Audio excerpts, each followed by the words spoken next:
friends! Welcome to Coding Garden with CJ. Welcome to Seedling School office hours and code reviews. So, if you have not heard of Seedling School, this is the thing I started a few months ago. I created this GitHub repo where I basically created project requirements for a front-end project. It describes what the project goals are. It describes what you will build. It gives some examples of some project ideas, and it gives instructions on how to participate. There have been quite a few submissions. So today we're just going through the issue tracker and doing some code reviews of projects that are ready for it. So that's what we're doing today. Let's say hello to everyone. We did have some technical difficulties with the drop game, but it's working now. Here comes Majestic Eye. Dead center. No, not quite. And hello, Cheddar. Welcome. Hello, Cassandra. Yes. Hello, Daniel. Welcome. I was only like 2 minutes late. Calm down. Hello, Alka. Yeah, I think Alka tried the drop game and it wasn't working. Yeah, the title was wrong. Hello, Ember. We are doing, what do you call it? Office hours for Seedling School. And I'm going to start off with some project reviews. So, if you watched, it was probably close to a month ago. It's been a while. I haven't had a lot of time to do this, but I did keep track of the ones that are ready for review. There are probably more ready for review now, but I'm really only going to be able to get to maybe 2 or 3 of these in terms of reviews. And then if anyone watching is working on this particular project, I am happy to answer questions you have about the project itself, or about a particular technology, or if you're trying to work on this thing and you don't know how to do a thing, I'm more than willing to talk about that as well. There are quite a few questions on the Q&A site. I don't know if we'll have time to go through it today, but if there are any Seedling School related questions, we'll try to go through those as well. Yes. Hello, James. Hello, Orpheus, welcome. Hello, J-Body. Yes, we're live right now. Hello, Harsh. Welcome, welcome, welcome. Yes, Alka is everywhere on Twitch, if you're on Twitch. Interesting. The drop machine was broken. It's fixed now, though. There's a lot of drops happening, though I am at the top of the leaderboard right there. And welcome, James. It's been a while since you've been here. Welcome to the show. Hello, Ben. Welcome. Yeah, so I just explained what project submissions are. Let me know if you have any more questions. I'll share the link to the GitHub repo here. You can read through what exactly it all is. There you go. Hello, Majestic Eye. Welcome. Hello, Wally Oxen. What's up? Hello, Daniel. Hello, Neon Tuts. Hey, J. Philly Webb. What's up? This does not count as a Rickroll. It's just an image. And hello, Miku. Like I mentioned, I might check the Q&A, but that's not what this stream is for. And we're just getting started. Let's take a quick stretch. Hello to the man with the plan. Hello, Waves.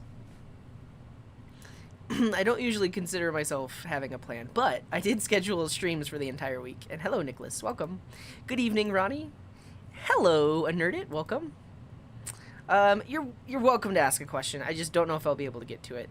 These things are hard. Like, I've wanted to review a lot more projects than I have been able to, and usually during the streams I only get 2 or 3 done, so it's hard to balance answering questions and reviews. Hello, Sergio. Welcome. How is Coding Garden at the top of the leader? No, you can rewind. I did a drop. It landed fair and square right here. Cool. No worries, James. Aliens exist. What? This is a link to a Rickroll. Come on, Andrew. Do the projects fight to the death? No, they don't. It's really the main goal of something like this is so that you can potentially have some project for your portfolio, because if you look at this GitHub repo, it's really just a description of what your app should do. There's some example ideas, but something like this is something you could have in your portfolio if you're looking for a job as a web developer. Good evening, Rand. Welcome. Aaron, hello, Aaron, who says, haven't had a chance to be in a live stream in a while. Must try and create a project using your requirements to add to my portfolio. Yeah, like I said, it's a good portfolio project. I don't know if I want to click this link. It's about aliens. That's not what this stream is about. Influke is saying, could you tell me if this is possible? I have a light that flashes, but it's slow. And can you change the code to make it flash a bit faster? It's a micro USB connection.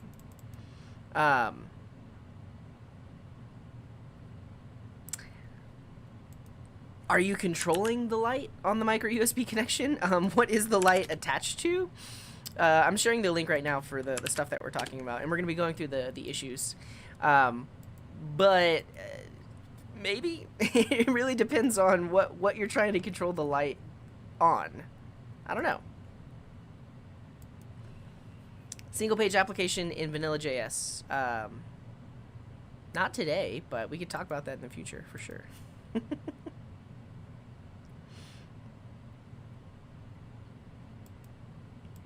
Wait, what? Talk about currying. Maybe not today, but maybe on like one of the Q&A streams. Yeah, Majestic Eye is an alien. I could believe it. I'm currently sitting at a park overlooking the water, watching Coding Garden as dolphins pass by. Life couldn't be any better. That's pretty awesome, Daniel Garden. Watching dolphins. Oh, they're not supposed to be spas. So if you read the requirements, they are just a web page that has at least 2 pages. It does not have to be a single page application. It's just vanilla JavaScript. If you want to make it a single page application, you could do it yourself, but you'd have to write the vanilla JavaScript code for it. How do you deal with the lack of motivation? I don't know. I have lack of motivation all the time. I don't know. You just keep on keeping on. Stay positive. Yeah, so Heck was actually the very first project we reviewed, and her project was on non-Earthling news. Maybe that's where you found that, Andrew. Yeah, so this is one of the first projects submitted, and that link we just saw was about aliens existing. I don't know. What's up, Josh? Welcome to the show. The current state of international politics. Yeah, no thoughts on that. This is a coding stream, and we're going to get started right now. So, like I mentioned, there's a lot of issues open, but a few weeks ago, it might have been a month ago, we went through and we found the issues that are ready for review. So we're going to do this one first. Let's see what it is. Code. I mean, I'm not going to be writing any code, but we are going to be doing like a UI and a code review. For this one, they might actually just want a code review. So this one's called Explore Mars. It is submitted by Kong Zha. Explore Mars will let users know the temperatures, Mars planet summary, and random rover images on Mars by selecting 3 different options. Very cool. They have their GitHub repo here. And they're specifically using the NASA API to get information about Mars, so that's cool. And as you can see, we're way far behind. They initially started on this project back end of November. It is now the beginning of January, but we're going to do a review. And it is here at exploremars.netlify.com. Very nice. Here, I'll share this the issue itself so you can read through the history and click the links and such. Here it is.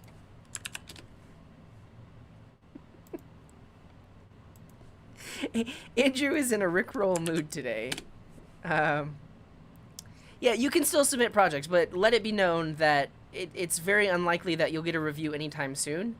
But I've done plenty of videos, so if you go to my YouTube channel, there's a dedicated playlist for all of the live streams associated with Seedling School. So there are lessons. So these are things that I edited out of longer videos that are teaching about various things like CSS frameworks or wireframes or API requests or just what is HTTP in general. And then you can see some of the longer live streams. Any live stream that says there's code reviews in it, you can watch it. You can see how I do the code reviews. And the goal, ultimately, is that I may not be able to review your project, but you can look at submitted projects. You can watch my videos of me reviewing others' projects. And hopefully, that's enough information for you to take in to help you make your project better. To impress me? Yeah. Okay. Let's do this. We're going to go look at their GitHub repo, and we're going to clone it down. And yeah, and again, so for those of you that are totally new to all of this, basically the requirements were you build a website using only front-end technologies, HTML, CSS, and JavaScript. It has to have at least 2 pages, most likely a landing page and then an actual application page. And you must contact a third-party API. So that's what makes these applications potentially interesting, is that you're interacting with a third-party API and like adding data to the page. This particular app, they're using the NASA API to get Mars information. But that's the gist of the site that you're building. And there are a lot of stretch things you could do. Quite a few of the projects we've reviewed so far used Sass and used a build tool. None of that is a requirement. This is really just a front-end basic application that uses JavaScript to make API requests and then adds data to the page.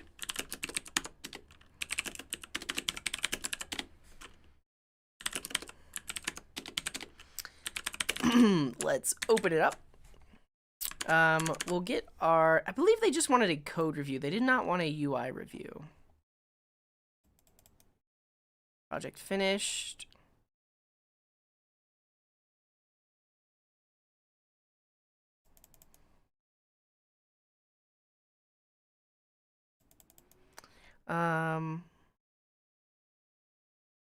Yeah, and I guess that's the other thing.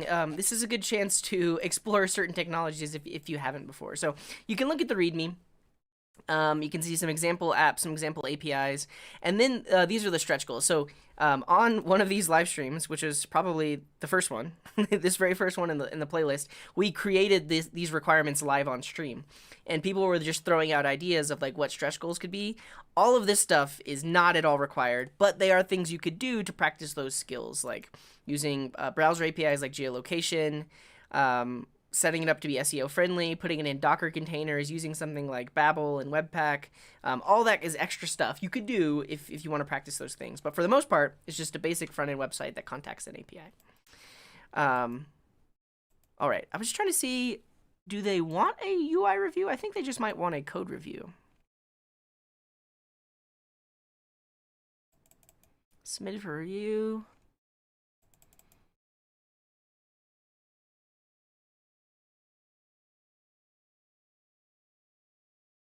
Love to get some UI design and other needs to fix.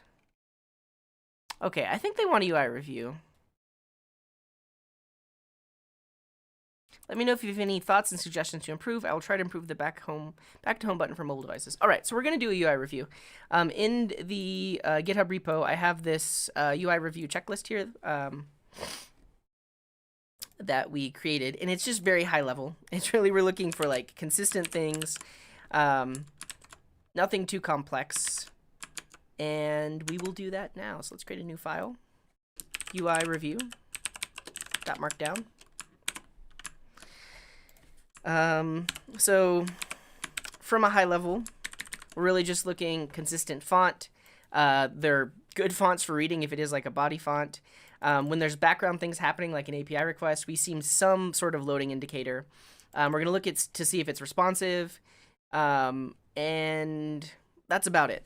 And also, I'm just going to look for general UI and UX things that they could do to potentially improve their app. Before we jump into it, let's look at their README. So users will be able to choose between weather of Mars, Mars planet summary, and random images on Mars taken by rovers. Cool. Their motivation for this project is that they're a super big fan of space and planets, and of course aliens since they were a kid. I already had a plan to make a project about space planets, and I found this challenge, so I decided to participate. Very cool. How will users interact with your website? Users will be able to select one of three options, which are temperatures, summary, and rover images. And the proper details will be displayed on the screen with the API requests. Very good. Like we mentioned, they're going to be using the NASA API. They didn't use any framework. They didn't use any extra JavaScript libraries.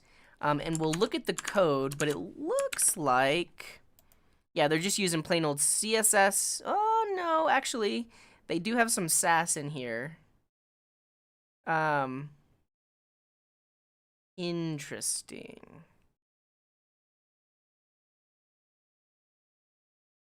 Let's look in the README. Is there a build process?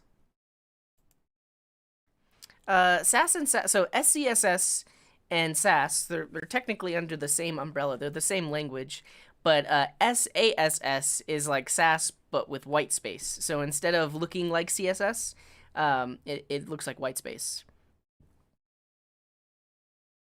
I'm curious. They don't have any build scripts in here. It's Sass, but with Sass. Thank you, Pick. Yeah. And if you check out sassling.com, you probably can see if you go into Learn Sass. No.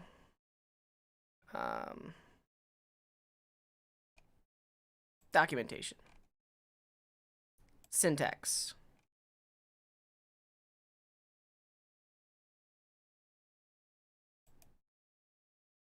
Usually you can, oh, here we go. It's on the side. So SCSS, which is what I prefer to use because it looks very similar to CSS. The only difference are all the extra features like variables and mix-ins and different things like that. But Sass is like white space. So there's no semicolons, there's no curly braces, it's a lot less. But ultimately they will transpile down into CSS. Yeah. So there's that. And then with either of them, you can use the SCSS extension. Cool. So they don't have a build process. I'm curious if they just use like an online Sass compiler and then like copy and pasted the code or something like that. Because they do have a map file, but I don't see a package JSON. Interesting. All right, let's just get into the UI review. So this is the landing page. I actually do like this font choice. It feels techie. It feels like we're in space, and I'm going to turn off the drop game because it's a little distracting. We'll let all those people land. Andrew Lane at the top with a 97.86. Great work. Great work. Cool. Camillo says probably use the live Sass compiler from VS Code. Is that a thing? Is that what that does? Let's see if it's a thing.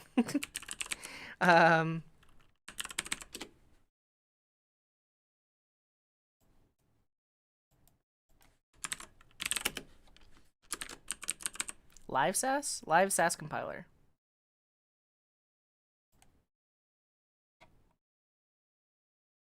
Watch my Sass. Live Sass compile.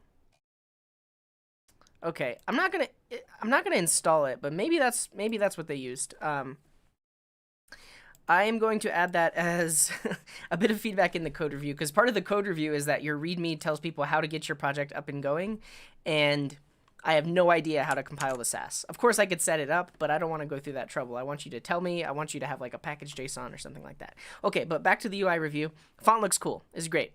We can click Explore. That takes us into the app. What happens if I click this? Ooh, there's a nice little animation when you first load the page. Like the button. Let's see. If I go here and then I go back. Yeah, look at that. That's nice. That's a nice smooth scroll. I like that. And I like this. So you can see that their title elements have that same font, which is almost like a what do you call it? I can't think of the word. It's like a logo, but not really. But it is kind of like branding.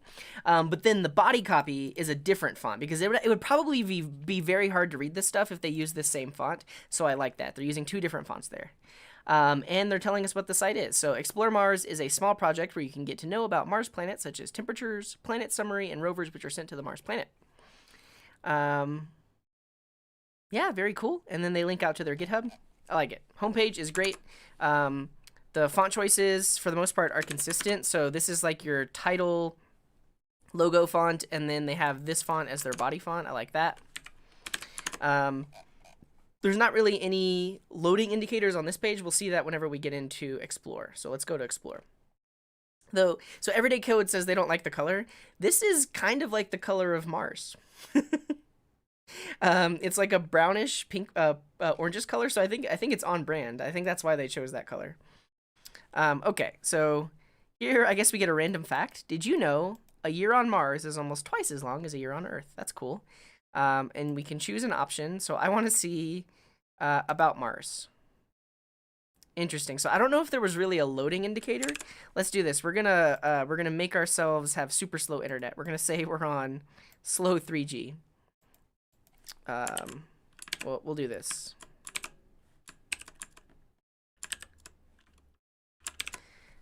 New tab, totally fresh, no cache, slow 3G. See what happens.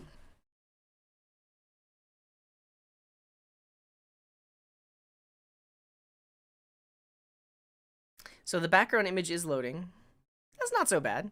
And then if I choose About Mars, yeah, so there is no like loading indicator. So there was actually some Ajax stuff that had to happen. So you can notice right here there's a fetch that went out to, I guess this was Wikipedia. Yeah, that actually went out to the Wikipedia REST API to get the information about Mars. But we didn't see any sort of loading indicator. So I'm going to add that as a comment here.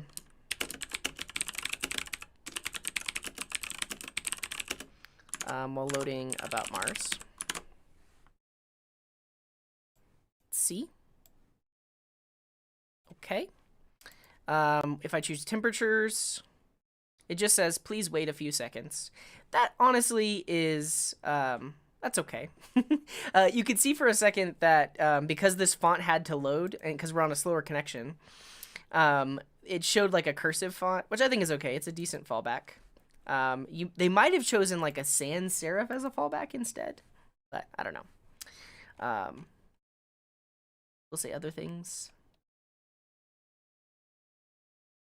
Is there a white border on the bottom when you're on the astronaut page? Here? No, I think it's just because I scrolled a little bit. Because they kind of have it like full page like that. Eternal Dev Coder is saying, I think there might be too much spacing between the headings and the paragraph. I think it's okay. I mean, to me, it's consistent, right? If you look at the spacing between here and there, it's consistent. That's fine. I'm not going to argue about like white space. You potentially could tighten it up a little bit, but looks fine to me. A decision to show how empty the universe is. And hello, I speak English. Yes, you caught a live stream. Margin or padding? For what? What are you talking about? And let's check out pictures of the Mars rovers.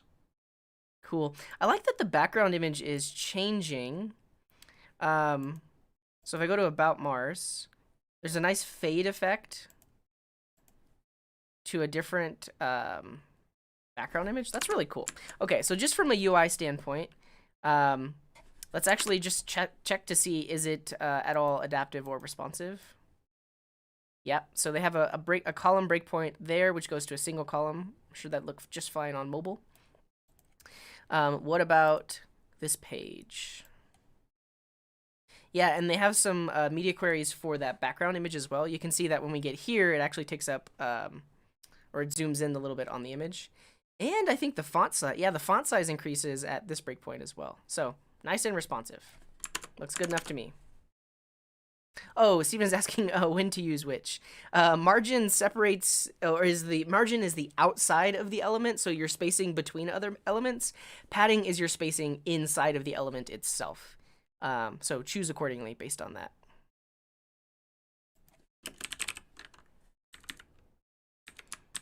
Yeah, the responsiveness and adaptiveness here is really good, though. I like that.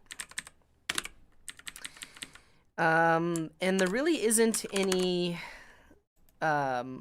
potential like list animations. If we're looking at temperatures, I think these load, and you can choose dates as well. So if I choose a different date, the temperatures will change. Yeah, and they change pretty instantly. I think it's just using data that it downloaded like on the first load. That's cool. Yeah, so overall, it's totally fine UI. Great work. Let's do a code review now. And this is where we can talk about not having any information on getting set up in your README. Code review. And I have my code review template right here.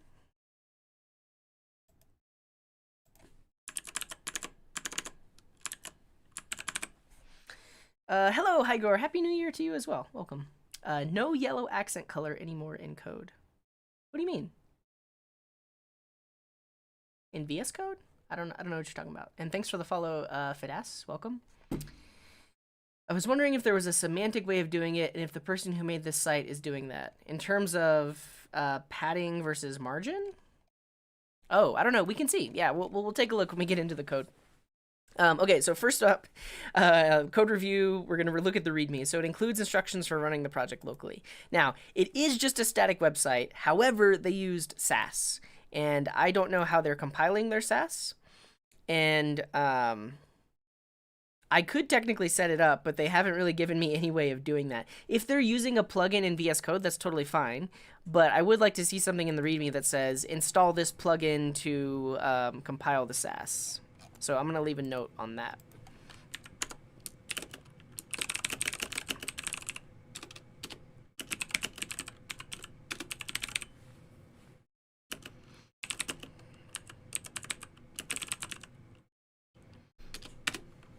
Cool. Other than that, it is a pretty good README in that it links to the deployed site. It describes why they're building this app and what it's for. It says potentially like what their tech stack is, though they might have also add here that they're using vanilla JavaScript. But yeah. Chicken Nugget says, "Is it New Year's Day had a better launch than Fallout 76?" That's funny. Yeah, we built that site right before New Year's. And we got quite a few people. That might be Chicken Nuggets on the website right now. Basically, anybody that goes to the website, you can see their mouse moving around. And if you click, we'll see fireworks as well. Oh, it's Andrew. Welcome, Andrew. Hello. Fireworks. All right, I'll leave that open, and people might connect. Cool. All right, so that's it for the README. Let's move into, we're going to look at the HTML. So from a high level, we're looking at consistent indentation. We're going to make sure that they have this meta viewport tag, which makes the site look decent on mobile. We're going to make sure the links for CSS and fonts are in the right place. Same thing for JavaScript. And we're going to look for semantic tags. So let's do it. We're going to go into index.html, which should be the landing page. Oh, SpaceX just went live on YouTube. That's cool. Go watch that. It's probably more interesting. Hey, more people. Look at the poop emojis. Yay. No one broke the drops. I just turned them off because they're a little distracting. Okay.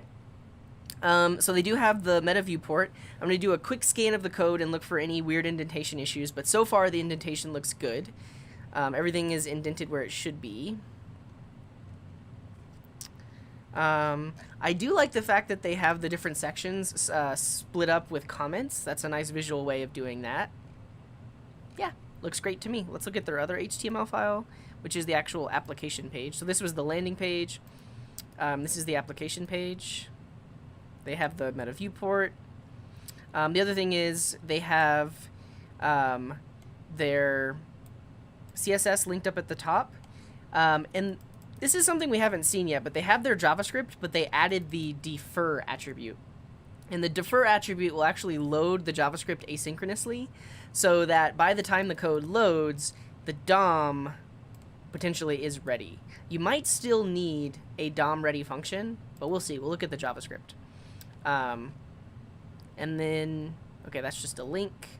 Let's look at the index. Similarly, they have the CSS linked and then a script with a defer tag.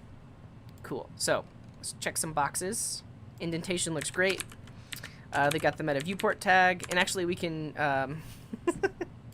yeah, so somebody's trying to spell stuff. You're limited to 5 connections. I did fix that.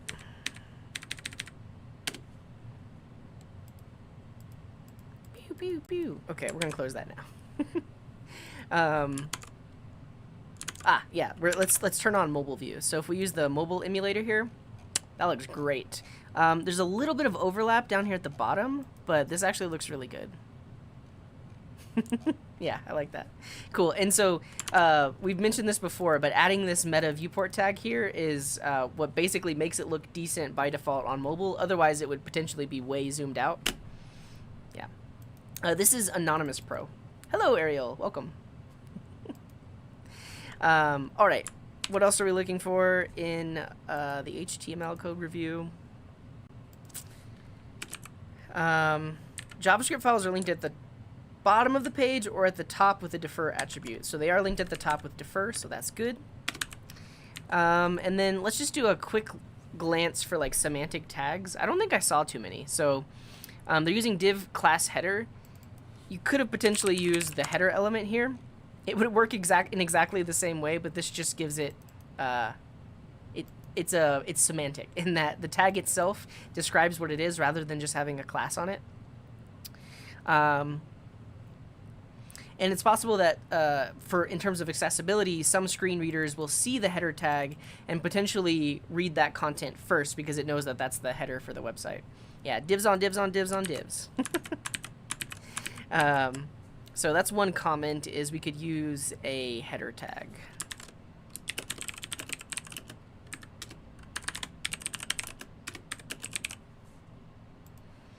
Let's see what else.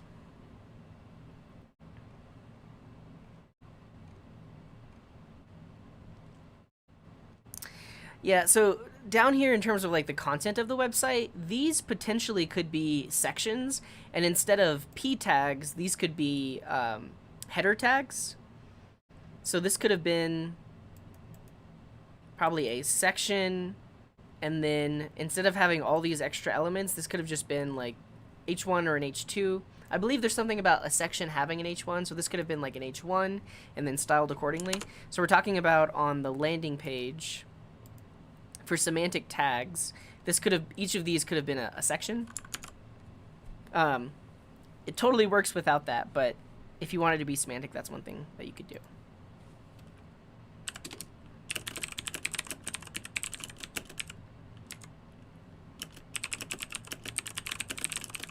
Landing page info.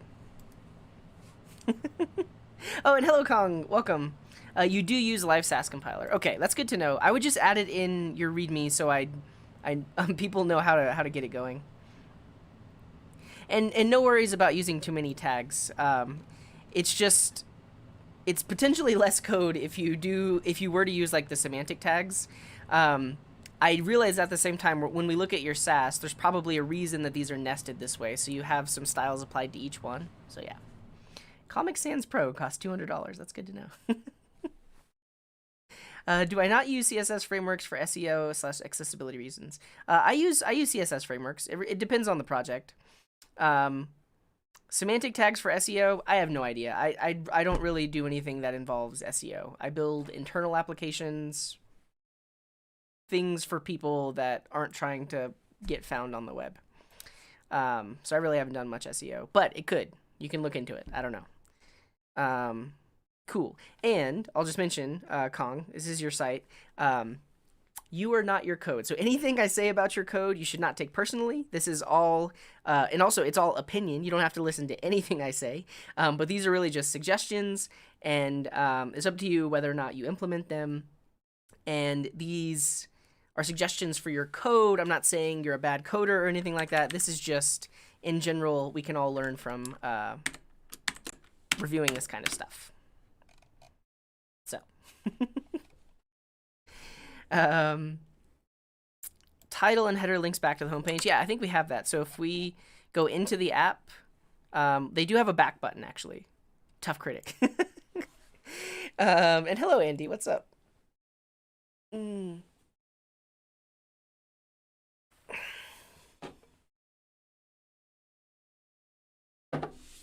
So it's not the header bar, but they do have this button, which will take you back to the home page, which I like. That's nice. So check that off. And I do think there are some extra elements. You would have to rework the Sass. I think NPM Fun still is out there, yeah. Yeah. So you might have to rework your styles because you have a lot of extra elements here, but it's probably possible to make it look the same way with, excuse me, probably half as many elements. You probably just need one container element, one element for the title, and then one element for the text. Like you potentially could have had this p tag here with the class of text instead of having a p tag inside of a div. So, yeah.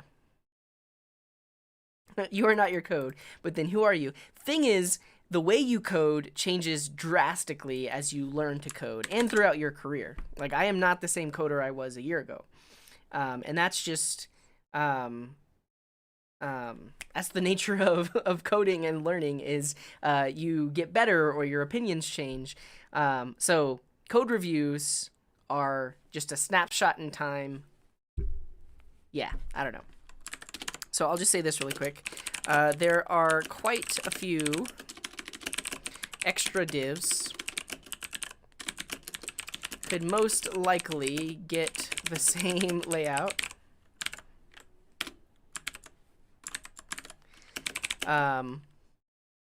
with less nested divs.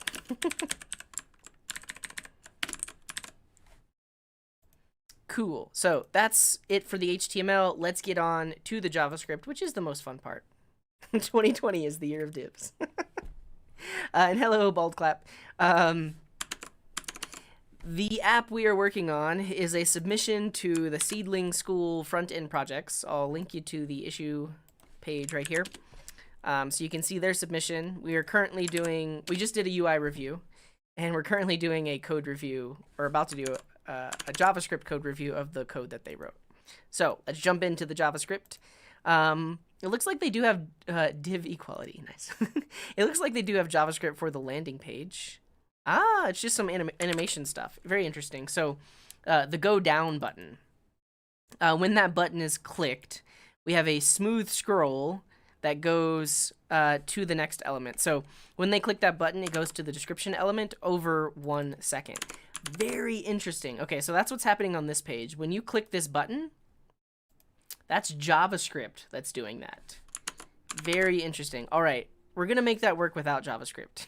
Here's what we're going to do. So on the landing page, I'm going to get rid of that JavaScript. So, and actually, I need to run this locally.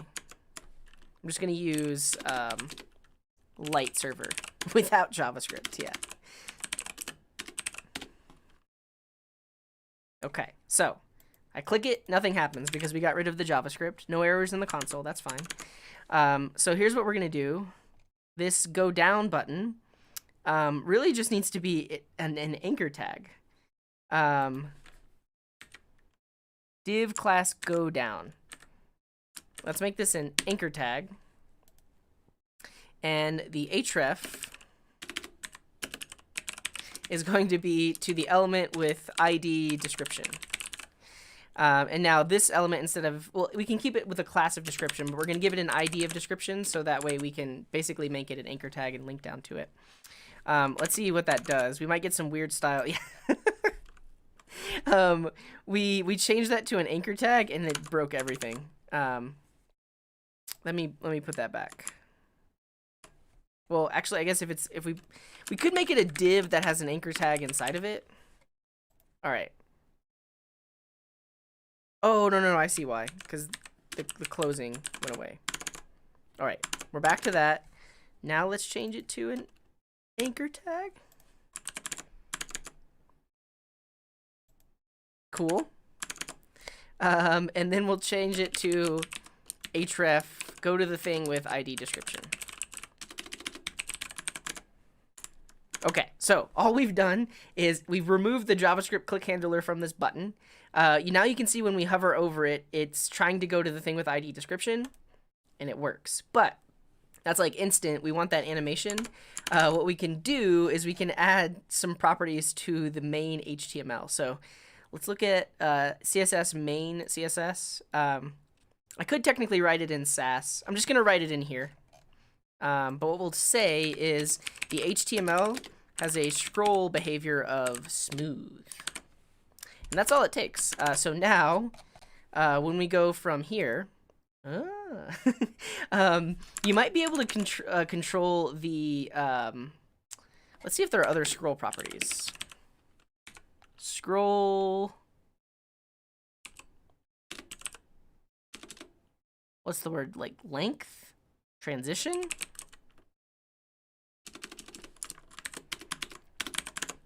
So it's not exactly the same as it was before, because before that that animation was over 1 second, but now we click that and it does that. So all I'm saying is you could do the same thing without that JavaScript, and really all this JavaScript was doing was animating the element from where it was to up to it, but we commented out this JavaScript.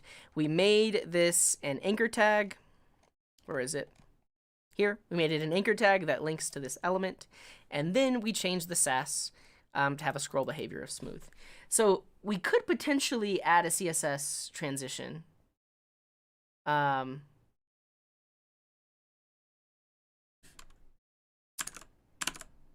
but I've never really done that before. Let's just look into it really quick. Let's look at CSS scroll behavior.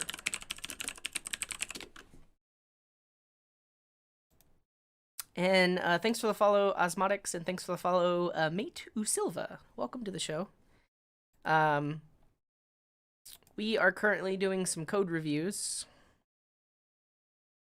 You can't downscale? Does that mean you only get an option for 1080p? That's weird. And thank you, Ruski. Text decoration none. Yeah, I guess apparently we didn't need that. They might have already had that in their styles to get rid of it. And thanks for the follow, Ruski. Which is better, NativeScript or Flutter? They're two very different things, because NativeScript still has like a JavaScript bridge, whereas Flutter compiles down to native code and renders to a canvas. It's different. All right, scroll behavior smooth is what we did. Prefers reduced motion. Scroll behavior auto.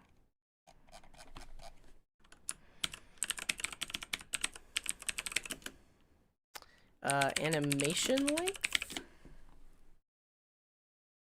Let's look at this CSS tricks article.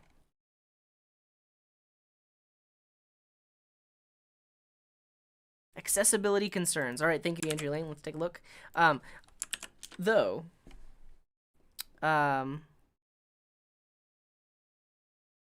I see. So for the people that don't want smooth scrolling, you could add that. So this actually is maybe an argument for using this instead of JavaScript, because with JavaScript, you might have to add extra code if you could even tap into this media query to see if the user prefers reduced motion.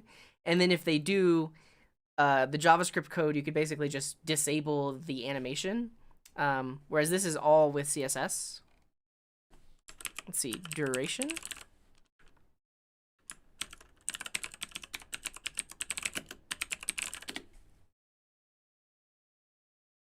Scroll behavior duration. Window.matchMedia. So that would probably do it. With JavaScript, you could use this to detect if a user has preferences set for preferring reduced motion.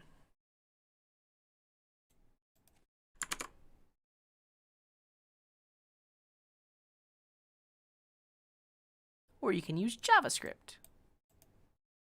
Oh. Interesting. This potentially would be less scroll. Let's see what they did. Smooth scroll. So they get the target. They get its position. Oh, and then they're literally running their function over and over again to get it to that point. Interesting. Back to JavaScript. I wonder if transition duration will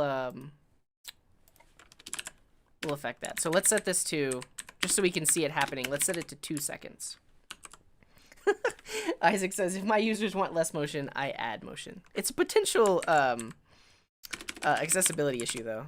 All right, so if we set it to 2 seconds, let's see if it does anything different. I don't think it did anything. No, I didn't. Oh well. So I'm gonna stop worrying about that now. But it is interesting to know that you can get similar behavior without really without having to write some JavaScript to do that. Okay, let's keep moving. So that was the landing page. Let's look at the actual application. And if we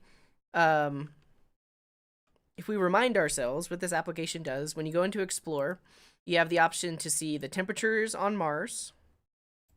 You can see information about Mars, and you can see pictures of the Mars rovers.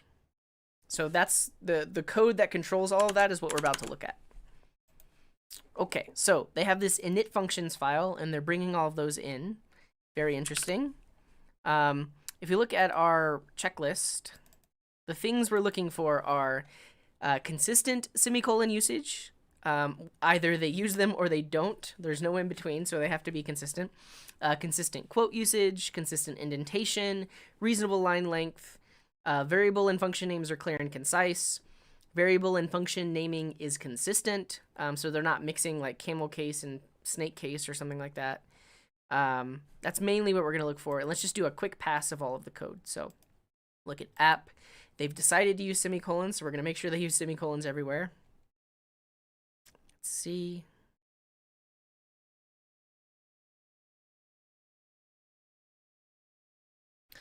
Yep. Potentially these URLs could be put in variables. So for the wiki search, they put that one in a variable. But for the... I guess they did put it in a variable here. Okay. See.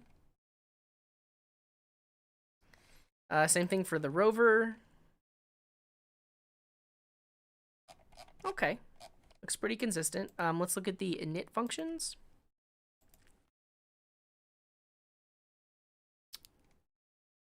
And the other thing is they're using double quotes instead of single quotes. So as long as we see double quotes everywhere, things are good.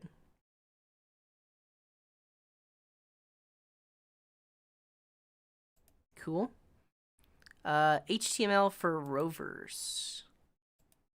Interesting. So this is where they have like basically template strings that's taking the data from the API and turning it into HTML. So that's cool. Let's see what else. HTML for the temperature. Okay. There's a lot going on here because these are like nested arrays and we're like picking out values and deciding how to put those into the UI. Cool. All right. So what was your name? No, don't do that. Kong, if you're still watching, Kong, do you have any preference of where you would like potentially me to refactor something? So I can take like one piece of code and show you maybe how I might write it in a more modular way, or maybe with less code. Let me know what part of the app you would like me to look at. If not, I'm just going to kind of choose something at random. This seems like a pretty interesting spot. So the HTML for temperatures, this is the code that's controlling how each of the temperatures get set into the page here. And it's a pretty interesting problem because there's a lot of different things that go in different places. So it's potentially a lot of code because you have to select every single element and then pick where to put it on the page, which is kind of what's happening here. But we could try to think up a way of doing it with less code. There's that. But in terms of overall, looks very consistent to me. So consistent semicolon usage, consistent quote usage, consistent indentation. I don't think I saw any lines that were too long. I'm zoomed way in because I'm showing code on my screen, but I don't know. Do normal people look at their code like that? Let's see. If you look at that. Yeah, like nothing really goes past this. There's maybe some comments that go past it, but everything is like very much on the screen. So that looks good. Let's just take a look at all of the variable and function names. So we have init for first, init for temperature, init for wiki. I have a point on the checklist that says the names dictate intent. So they say what these functions are going to do. And I think that those do that. Let's take a quick stretch.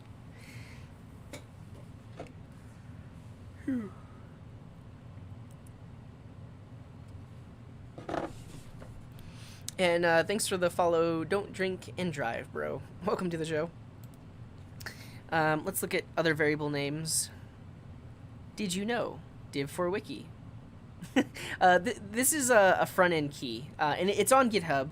But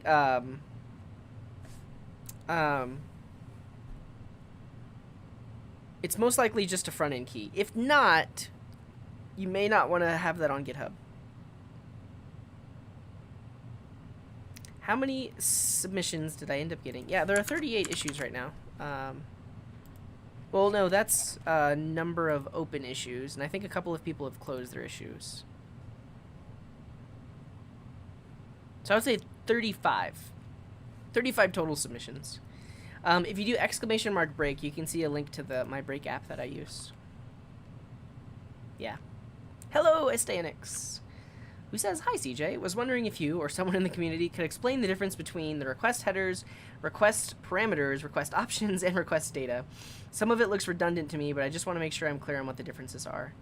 Do you mean specifically like when you're looking at the network tab in the DevTools? Let's see.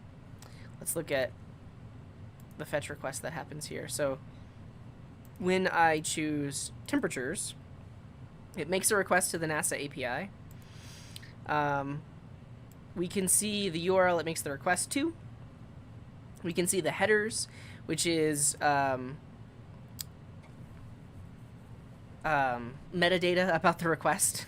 It could potentially contain things like cookies and stuff like that. So you're saying request headers, request parameters, request options. Let me know where you got these names from. So typically request parameters, that might actually mean the query string in the URL. So you'll see that this URL has a query string, and one of the params in the query string is API key. And so that's going there. They also have feed type as JSON and version equals 1.0. So all of these are URL parameters. Potentially you could call those request parameters because it's in the request, but I call these URL params. And really they're the query string of the URL. Request headers can have some data inside of it. Request data would potentially be like a post request, I would think. Like I said, I don't necessarily call them these things, but if you're making a post request to a URL, typically you include a body or a payload, and that's the data of the request. Though technically, with a GET request, the URL params are like one way of sending data with the request. And you can see that the Chrome DevTools breaks those down there. But yeah, I don't know. So maybe clarify. Are you thinking of the DevTools? I hate Chrome's network tab. So yeah, you were talking about the DevTools. Okay. They're all different parts of the request. So I did do a video on specifically on HTTP. This may actually be you probably know a lot of this stuff already, but I do describe the different parts of the request and then how those relate to Chrome DevTools in this video, so you can check that out. But like I said, there might, the majority of the video you might already know those things, so it may not be that helpful. But there is a part of the video where I basically take like an HTTP request response diagram and point to where those things are in the Chrome DevTools, so that might help. Yeah. You can pick randomly or anything. I would love to get any feedback. Okay, I'll do that. Yeah. So Kong is the person that wrote this application. So we're gonna pick like one piece of code and refactor it. We're gonna see potentially different ways to write it. See if we can maybe clean it up. So we'll do that. Terminology fails us sometimes. Yeah. Oh, got the terms from here. Okay, let's take a look.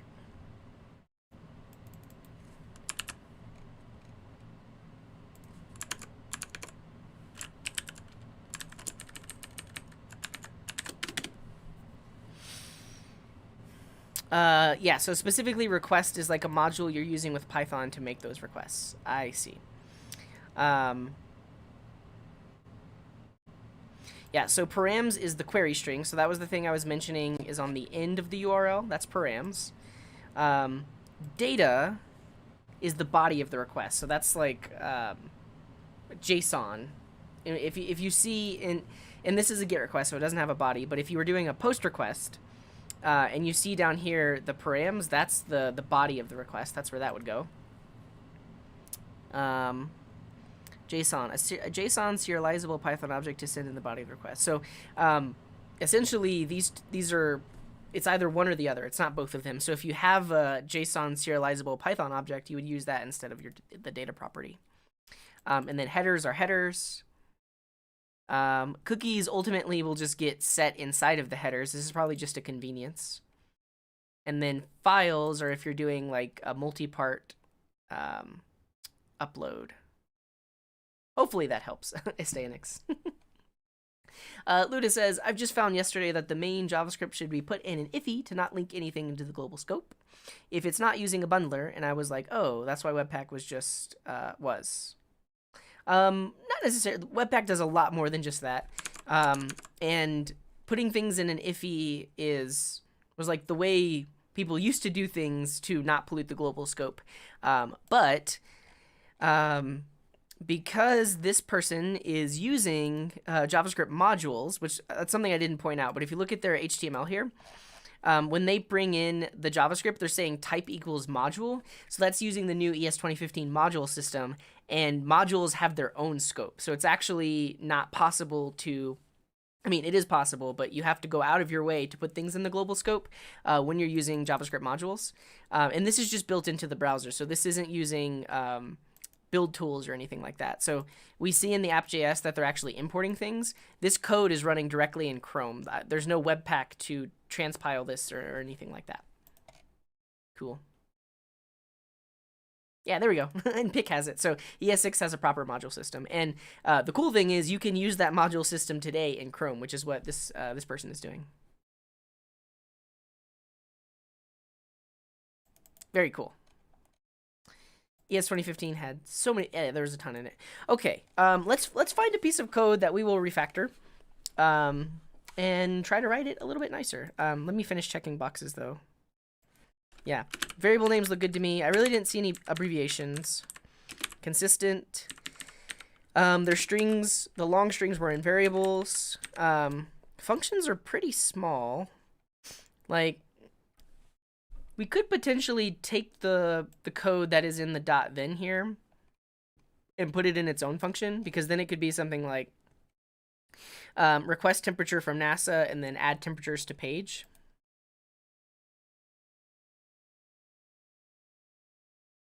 Cool. I believe this is a conversion to Fahrenheit. Is that what's happening? We could potentially refactor that. Maybe we'll do like some small refactors.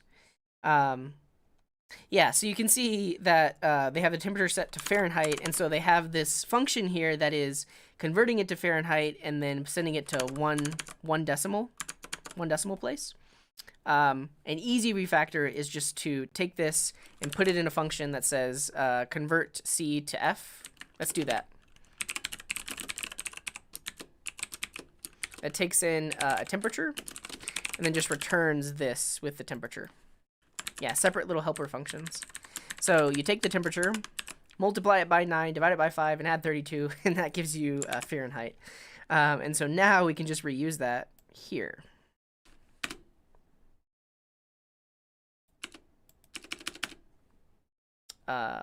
Wait. Convert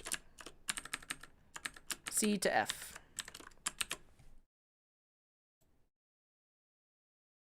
Convert C to F.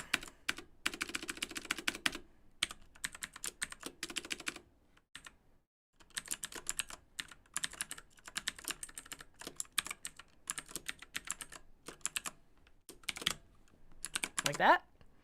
And then if we choose the temperature, it still works. So that's cool. It's interesting. The maximum degrees was negative 0.3. I guess it would be cool to have switching between Celsius and Fahrenheit instead of defaulting to Fahrenheit, but that was a pretty easy refactor. So basically we saw that this calculation was repeated multiple times. So we just basically took the calculation, parameterized the value, and then now we have this useful function that we can reuse. One thing I guess that you're also doing here is you're creating an array and then pushing those values in. So I wouldn't mind actually just putting those values directly into the array. So you have the array of temperatures. Maybe on Mars everyone uses Fahrenheit. I feel like they would use Celsius. Like, they're scientists, right? They use Celsius. Like this. So now instead of creating separate variables, you just create these three things and then push them directly into the array. It should still work in the same way. So we choose temperatures. Still works. No errors in the console. But it's potentially less code. So because you're just putting them into the array directly, I think there's not necessarily a reason to put them in separate variables. So I think that's fine. And here's another place where you could do the refactor. So this is calculating, actually, I'm not sure what it's doing. And that's also the benefit of a function. So basically, whatever this is doing, put it in a function and name it the right thing. I'm not going to do it here because you saw basically how I did it with convert C to F. So I would call this like convert something to something. What is 2.237 doing? Is this converting meters per second to miles per hour?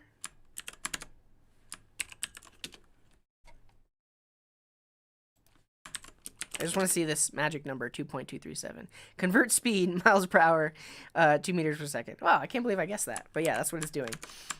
So similarly, I would create a little function that says convert meters per second to miles per hour. Takes in the value and does the thing. I'm not going to do that, but that would help. And then Lenny just said, I like to keep my helper functions in a separate file. Is that a good practice? Yeah, definitely. So you can see that they've done that with a few of their functions here, but we could do that. So we could basically create a little utility library of conversion functions. So like create a new file called conversions, pull that function into there. We'll pull our other function into there. So yeah. The other thing is you might refactor this. So because we're doing parse float and then saying toFixed over and over again, we could reuse that, which basically just takes in a string, turns it into a floating point number, and then uses toFixed to send it to a string that only has 1 decimal point. Kong says, I don't even remember what I did. I don't blame you. This was, I think you submitted this back in November. It's my fault for taking so long to do reviews. But I might actually put this in a utility function, something like round number. It's kind of doing a round. It's dropping the decimal places, but this takes in a number and just returns well, let's say it takes in a value. So we'll say parse float and then toFixed and then num decimals. And we could actually take that in as a parameter, but default it to 1. So num decimals defaults to 1. Put that there, and then we can use it over and over again. So instead of saying parse float toFixed 1, we can say round number right here. Like that. And then anywhere else we're doing that, we can just say round number. So like round number. Should do the same thing, though. Let me make sure I didn't remove anything weird. Yeah. Should do the same thing. But now it's nice and readable. You could do the same thing here. Let's see. So we are reversing the array. We're putting it in a variable called final for each of the different ones. So we have temperature values, pressure values, and wind speed values. So if we go to temperatures, we have temperature, wind speed, and pressure. Okay. Let's take a quick stretch. Chicken Nuggets is saying his code is readable with the variables more than when I remove the variables. I could see that. So you're mentioning when I did that up here. So array of temperatures. Because these were stored in variables before, but then we just put them directly into the array. I could see it. So I could see that the variable names, because the API is giving us back like these abbreviations, the variable names potentially make the code easier to understand. I could see that. Yeah. And hello, Siba. Welcome. Let's see what's going on here. So we are reversing the arrays. We're storing that in a new variable, though technically the reverse function reverses in place, so you don't really have to put it into a new variable. That's something to point out.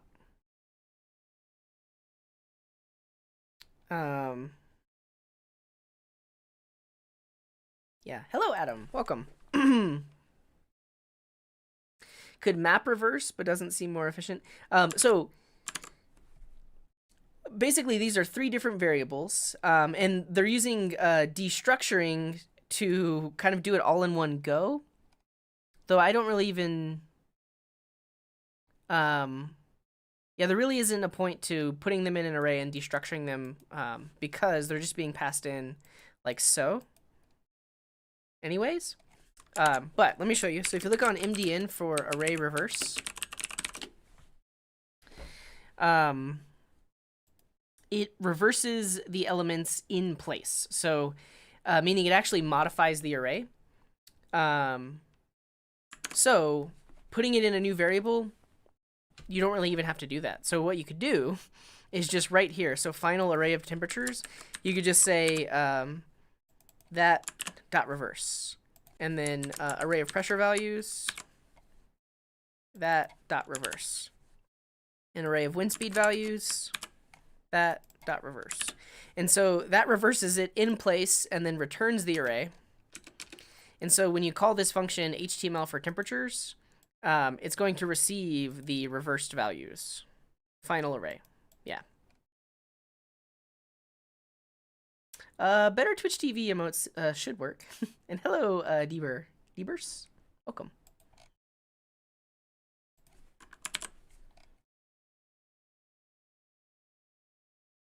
Yeah. Oh, those ones don't work. Because of my regular expression, particularly those don't work, but the other ones do. And I think doc provided a regular expression that would fix it, but I never added it. The other thing is you technically could use this, do this here too. So reverse it and then for each it, and then you don't need a final array of dates. Yeah. Mine's not parsing that. Lenny is learning stuff. That's good. That's good. Okay, but if we save it, it should still work. We're not really testing it, but it should still work. If I go to temperatures, see air temp, wind temp, pressure. We can still change dates. That's great.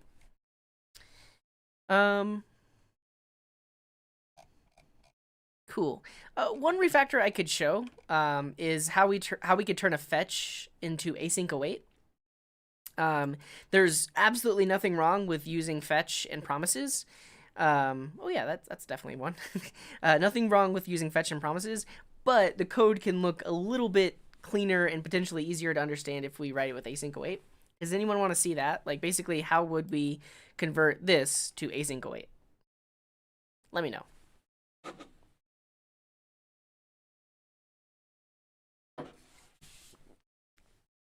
Ditto. Hello, Shiny Coffin. What's up? Yes, sir. Lenny says yes, sir. Patrick says yes. Hello, Tan. Welcome. Tanvu. Async await everything. Yeah. And so, you don't necessarily have to do this. Like, they might actually prefer promises, and that's totally fine. But yeah, I'll just show it really quick how we can do it with async await. And thanks for the follow, Grieve Exus. Welcome. The Little Rock, hello, The Little Rock says, is there ever a scenario where you wouldn't want to use asynchronous programming? We're using asynchronous programming, no matter what. There's no way around it. Technically, there is. We could create a blocking XML HTTP request that freezes the page while we're requesting the data, but this uses promises, which is asynchronous. Async await is just another way of writing it that makes it look synchronous, but it still behaves asynchronously. Yeah, so let's show how to do it. And hello, Gene. Thanks for dropping by. And we'll leave both of it. So I'm gonna leave that there, but we're just gonna comment it out. So we have a fetch. This thing we're calling .then on. So anything that you say .then on in JavaScript most likely returns a promise. If it doesn't return a promise, then you're doing something else. But usually when you see .then that means that thing, that function that you just invoked returns a promise, which means we can await it. So the first thing we do is we make this async. So we mark this as an async function, and then we can use the await keyword. And then we can say await fetch with that. So because this returns a promise, we can await it. Now, the return value we get to store in a variable. And the way you can think about this .then is the parameter to the function that gets invoked, or the parameter to the function that gets passed into the .then. This value here is essentially like the return value of the promise. It's what the promise resolves to. So we can instead store that in a variable on the right-hand side. So res equals await fetch. And then you can see this function, when it gets invoked, it does res.json, and then after this, we're chaining another dot then. So res.json actually returns another promise. So we can do this. So we'll say data, because data is going to be the return value of the previous thing, equals await res.json.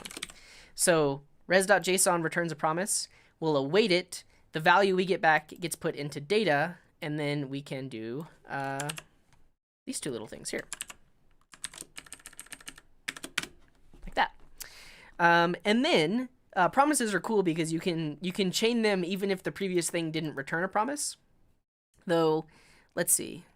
Yeah, this HTML for wiki search, and they're not returning anything from this function. So even though this function doesn't return a promise, you can still .then it all day long. And then we'll do this. So technically, you really didn't need that extra .then there. You could have just put it inside of this function, like right here. But it doesn't hurt that you put it in a .then, because that's just the way promises work. So basically what we've done is we've taken this promise chain and we've converted it into async await, which actually looks synchronous. Like, it looks very one after another, do this thing, then do this thing, then do this thing. But it is still asynchronous. And now Steven is getting to the key here. So you'll notice on their chain they have a catch. Because we converted it to async await, we actually need a try catch here if we want to replicate this behavior. So we need to wrap this whole thing in a try catch. And if it throws an error, then the catch will get called, and we can do what we were doing before. In their case, they're actually just logging it to the console. It might actually be good to show an error in the UI or something like that. But basically, if any of this code throws an exception, the catch will get called, and then we'll log the error here. Similarly in a promise chain. So if any one of these promises is rejected, then it will call the catch here and we'll log the error. So yeah.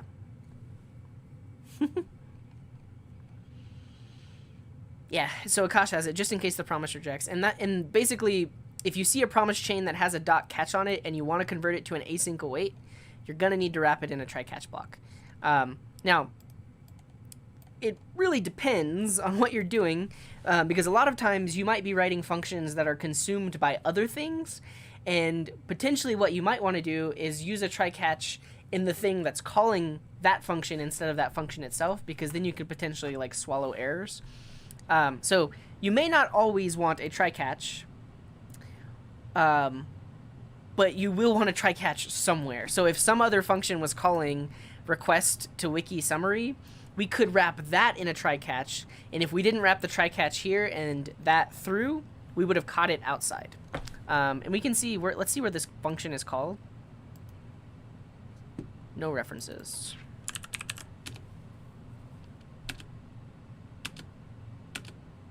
Oh, interesting. So when you choose about Mars, it makes that request right there. I see. Cool.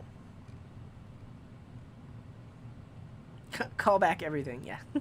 And so that's one of the reasons we might use async await as well, is there's less like nested functions, nested callbacks. Like this technically is a callback. You're passing a function into .then, and .then will call that function at a later time. This isn't exactly callbacks though, because we're using these functions in conjunction with promises. But by doing this, the code looks a lot more synchronous, which is nice. And hello, the little rock. Yeah, thank you. Thanks for stopping by. You don't have to like the video if you don't want to, and it's okay if you don't. On the right-hand side, did I misspeak? Did I mean left-hand side?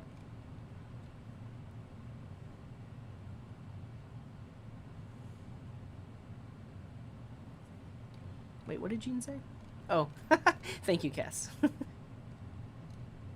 Console.error. So, console... Sure, that'll help too. So, let's do this. Let's make it throw an error. And we'll see why we would use something like console.error. Like, what if we just have the wrong URL in here? It should throw an error. Yeah, I saved it. So now if I go to About Mars, it throws an error. And because I did console.log, it looks just like a regular plain old log.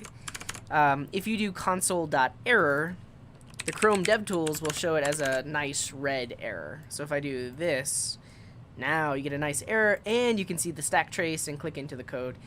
So yeah, you probably want to use a console.error here as well. Though, you might actually want to show this error in the UI instead of just logging it to the console. What is the front-end API key and how do you make it? It depends on the service that you're contacting. So this particular app is using the NASA API. So on the NASA API website, there's a way to sign up for an API key that gives you access to the API. So here you can sign up, generate a key, and that key is what you use to contact the API. Luda is asking, in an async function, are there any reasons to not put the whole code into the try block, like some variables above or something? Absolutely. So if you're maybe doing some setup code and you know that that code is not going to throw an exception, you can absolutely put the code out here, like thing equals 42. Totally fine. However, if this code throws an exception, it will not get caught by the catch because it's not inside of the try. But I've done that before, definitely. Like, you want to do some setup, so you create some variables outside of it. That way those variables will exist below as well. That's totally fine. Just a reminder. It's now the 20s. It's true. Yeah, I'll show you, Akash. So when would we not use a try catch? So here, what if we didn't wrap this in a try catch? What if we did this? And then we got rid of that. What I'm saying is, now the function that calls this function, so request wiki to summary, that should absolutely have a try catch. So now that we've removed the try catch, if something breaks, let's see what happens. It might say like unhandled rejection or something, or we might not see anything at all. Uncaught. So it says uncaught in promise, meaning we didn't catch that error. Does it show the same thing if we had it in a try catch? Let's see. Yeah, so it doesn't say uncaught because we are catching it and then logging it ourselves. So we don't want to see uncaught error because that means we're not doing anything potentially with the error. But I'll show you. So let's say we don't have a try catch here. What I'm saying is this is okay as long as the function calling it has a try catch. So request to wiki summary is being called down here, and I would wrap this in a try catch. And you might actually need to await it to actually get the error out of it. So I need to make this an async function, and then I'd wrap this whole thing in a try catch.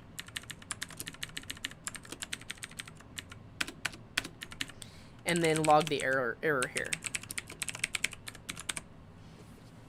Let's take a quick stretch.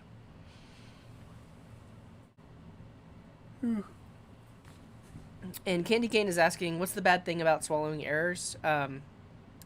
Your application could potentially be in a very wrong state if you don't do things based on a certain error happening.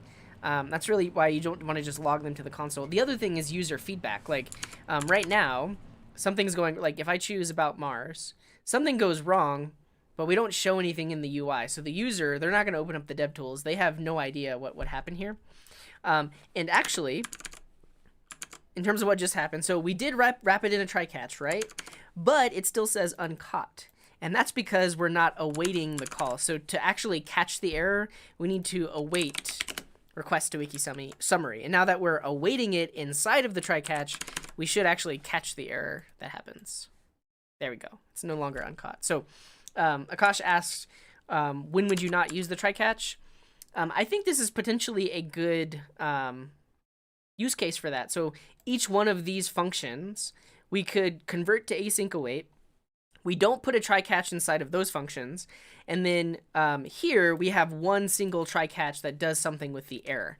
And the benefit of that is pretty much what we want to do when any one of these errors happens is show the error on the page. And if we had the try catch inside of the functions, then we potentially have to duplicate that logic that adds the error to the page. Whereas by doing it like this, because this is the event handler for when you click this thing. So now, if any one of them throws an error, we can do something, and here is where I would like add the error to the page. And if we go back to it, we can see that we no longer have that try catch in there. Hello, Joe Mama, welcome. What's the best way to incorporate a VPN into a scraping app? If it's deployed somewhere, you can use, I think is it OpenVPN?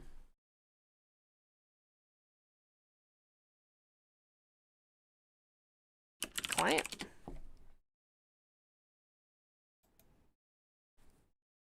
I forget what I've used, but there's actually, maybe it's not this, but there's a command line VPN application where you can just plug in your credentials and it will connect on the command line. So if your app is deployed somewhere, like the scraping app, you could set up a script to connect to a VPN before it does the scraping. Yeah. If error, return success. Exactly. So that's what the libraries we consume do, most likely. Yeah. So if you're dealing with a library that does throw exceptions and is like returning promises and stuff like that, they probably don't have the catch inside of the library, because that, I mean, they might if they're doing anything internal with the error, but most likely they want to give you the error so that you can do something with it. So when you call the function, you would wrap it in a try catch. Line 142 should be console log.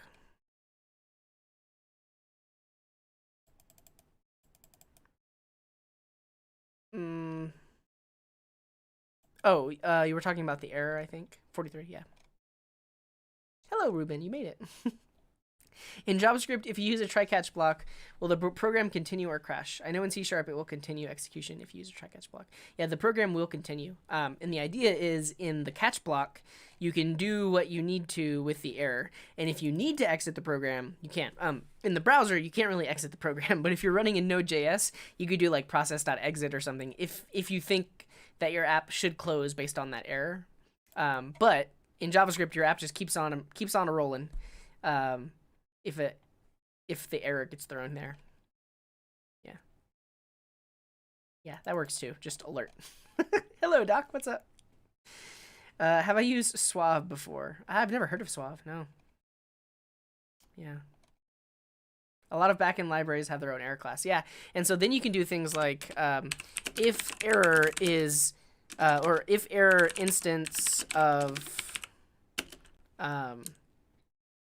not found error.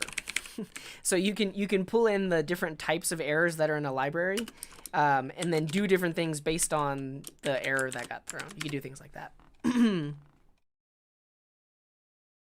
Nested ternary operators are a bad practice. I wouldn't say a bad practice. The Airbnb linting rules does not allow it. The main reason being is it's potentially confusing. I'm okay with it. Like, basically the way this works is it's like 3 if-else statements. So if the selected value equals temperatures, invoke this function. Else, if the selected value equals about Mars, invoke this function. Else, invoke this function. So I'm okay with it. You may be on a team that doesn't like it, though. It's potentially confusing because this is like a weird symbol. There's potentially high cognitive load when you're reading this code to understand what it does. So yeah, I have not heard of SNU. OpenVPN is pretty neat inside network namespaces or Docker containers. It lets you set up pretty complex multi-IP routing setups. Maybe OpenVPN is what I use then, because I was dealing with a Docker Compose file that had like 6 different services in it, and they all needed to be connected to the same corporate VPN. So I configured one Docker container to connect to the VPN, and then they all routed their traffic through that. It might have been OpenVPN. Yeah. A spaghetti of ternaries, yeah. This one's not so bad, but that's why people say don't nest them, because it's potentially confusing.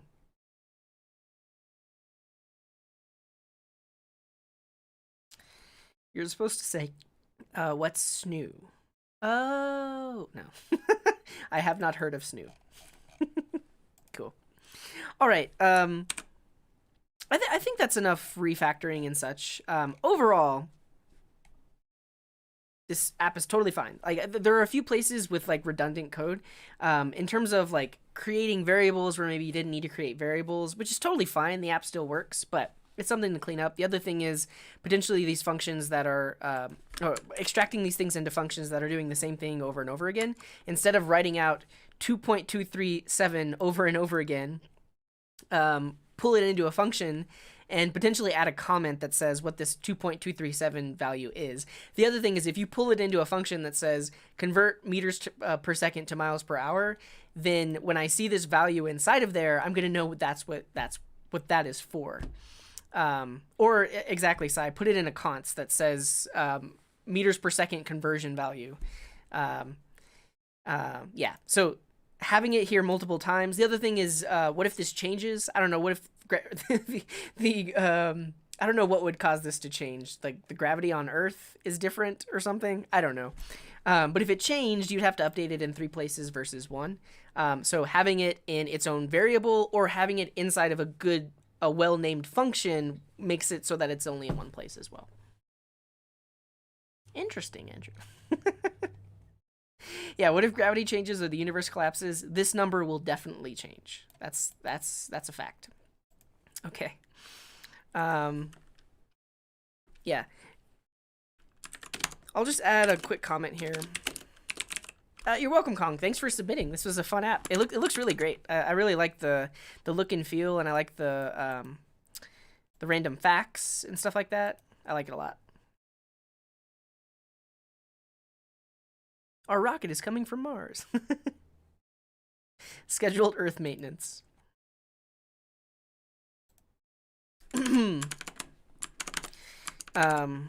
Cool. So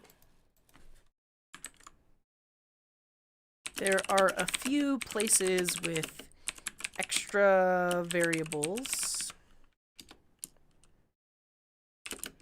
and a few places where the code could be extracted to a reusable function. Cool. I feel like you had pretty good function names. I don't think I saw any nested loops. Let's just double check.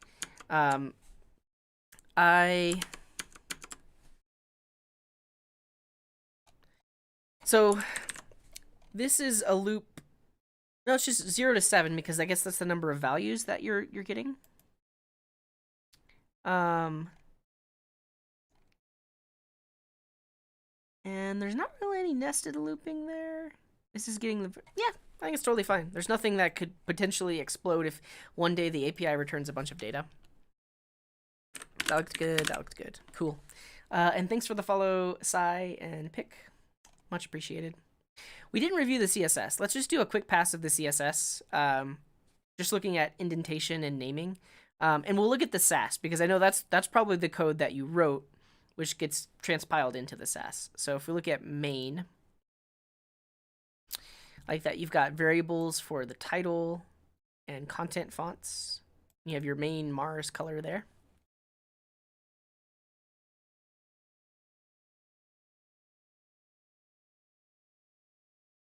Cool. So we're definitely using Sass here. We have some nesting. So basically, the logo that's inside of the header or the content inside of the header, I believe you have that nesting, which is like a feature of Sass.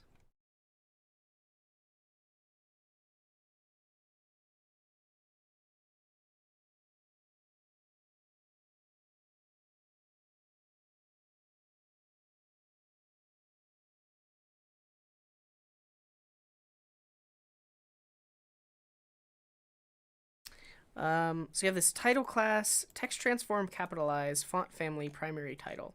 And there was a title class up here as well. Font family, primary title.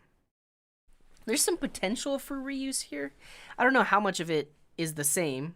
They have the same class name. Well, it is nested, but it's potentially a similar class name. So you could potentially extract it if you find things in common instead of having 2 different classes for it. Something to think about. And then there's all your media queries. Very cool. Let's look at the app Sass. Very similar. So You could have taken these things that are used in both app and main and put them like in a variables file or basically things that are needed everywhere in your application, so you wouldn't have to repeat it. So this URL is main app bg, and if we look at this one, this is landing bg. Okay. But all the other styles are similar except for the image that's being set, so you could potentially extract all the common body styles into like a common Sass file, and then just overwrite them for the files that are for the individual pages. Yeah, like a base CSS file, definitely. I think you could benefit from that. Otherwise, it looks fine. I'll just add that as a note here.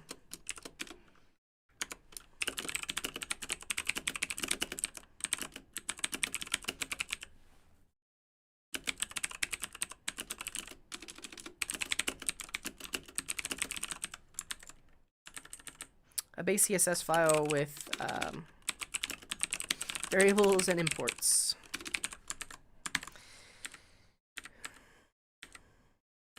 Yeah, and for the most part, it didn't look like they were using BEM or anything like that, but the class names were totally fine. Like select options. I think we saw like title, container for temperature, box. It's good. All right, I'm just gonna add a comment with this review, and then we'll potentially do one more. I am gonna take a break before we do another one, but this has been fun. I'm gonna keep going. Hello, HackerBee, welcome. Need to add this comment. Andrew says, I've tried BEM. It's too much of a mess for me. I have not tried BEM. I've seen a lot of people use it, and it seems like it can help organize things, because the thing is, when I'm doing things, I don't really have any method to my madness. I'm just kind of like naming stuff as I go, and having some sort of convention would probably help me be more consistent.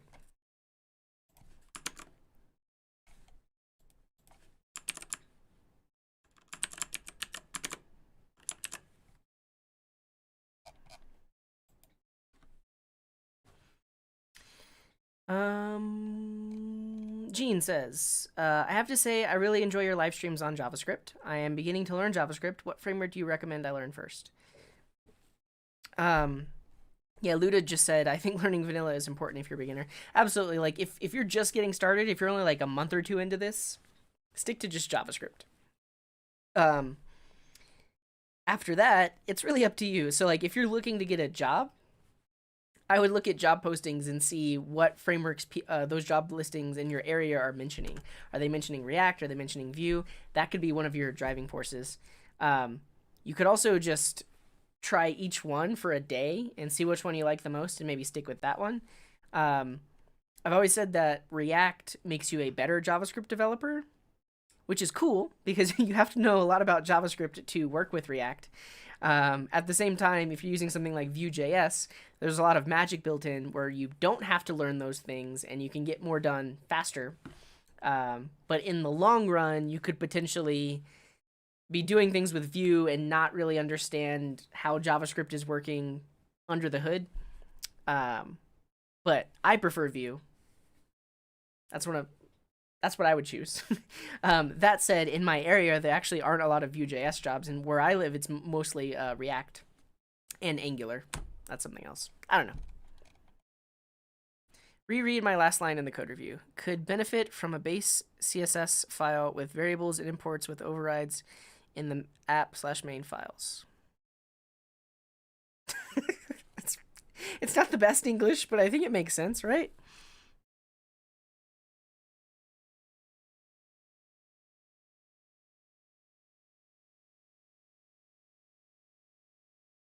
I don't know. Do I think I would ever? It makes sense technically. Yeah, I'm okay with that. Do you think I would ever do a breakdown of how JavaScript works internally? I think like the event loop and hoisting. Yeah, I want to eventually. I want to do like a full. What is JavaScript? How to code in JavaScript from scratch? Talk about the internals and all that good stuff. But I don't know when I'm going to do that. but I definitely want to. Cool. So that was fun. Do we have a label for review finished? Oh, we can just remove that. Project complete. Though I'll also say updates, changes requested. So it's totally up to Kong if they want to implement any of the feedback that I gave them, but we'll call it complete. They submitted this back in November. Steven says, I'm learning about these concepts, but I don't know how they work together. Well, and hello, Ninja Turtle. Welcome to the show. Dangitgit.com. Yeah, I really like You Don't Know JS. I haven't read it in its entirety, but I always recommend it to people that are looking to learn more about JavaScript. And I have read Getting Started, Scopes and Closures, and then just perused through some of the others. But this is one of my favorite JavaScript books. And thanks for the follow, Roger that. All right, I'm going to take a break. But before I take a break, probably like a 10-minute break, we are going to do a CJ Reviews Programmer Humor. So we are going to go on Reddit to Programmer Humor.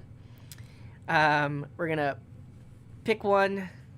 You'll see if I laugh, and then I'll explain the joke for those of you that aren't that technical. Here we go.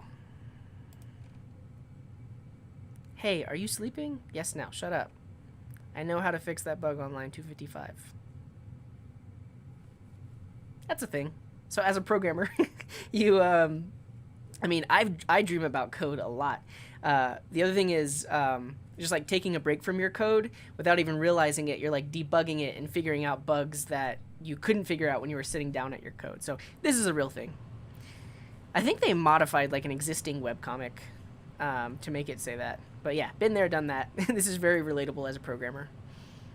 I feel personally attacked. Here you go. Using Kubernetes to deploy a Hello World application.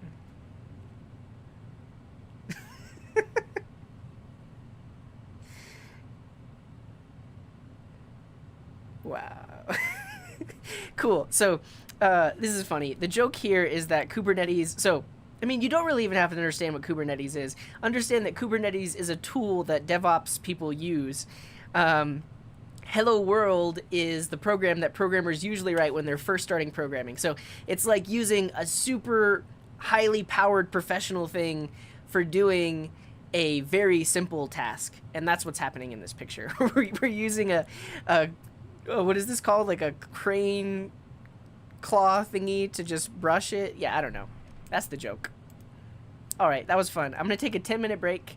When I come back, the next review is going to be on this one. Let's see what it is. When I do that, I get up and fire up the PC and fix the bug. I do that a lot too. Oh yeah, I'll turn on the drop game. Let's see all the drops that happen.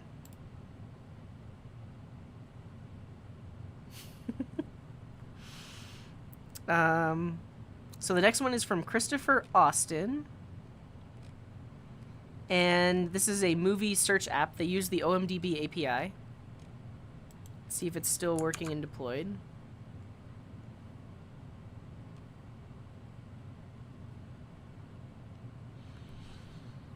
Cool.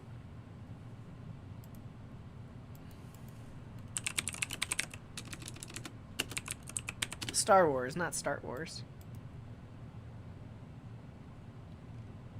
Cool. All right, so we're going to review this one when I get back. And we'll see you soon. Let's say I'm back in 12 minutes. Back in 12. Be nice to each other. See you soon.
Hello, friends. We're back. Let's see what happened while I was away. Stream is not over. No, we're just taking a break.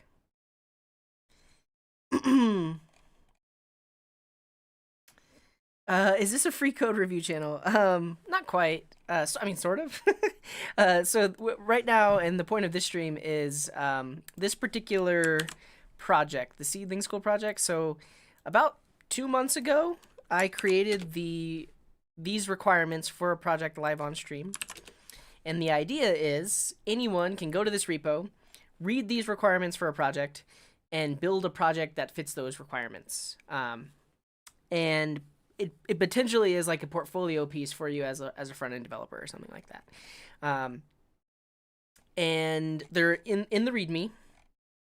There's a description on how to participate if you potentially would like a code review. And we currently have 34 open issues on it. So these are the things that I've been reviewing. And I've only been able to review a few so far, but they've all been reviewed on stream. And I post all of my feedback as a comment on the issue. So the one that we are about to review is issue number 23.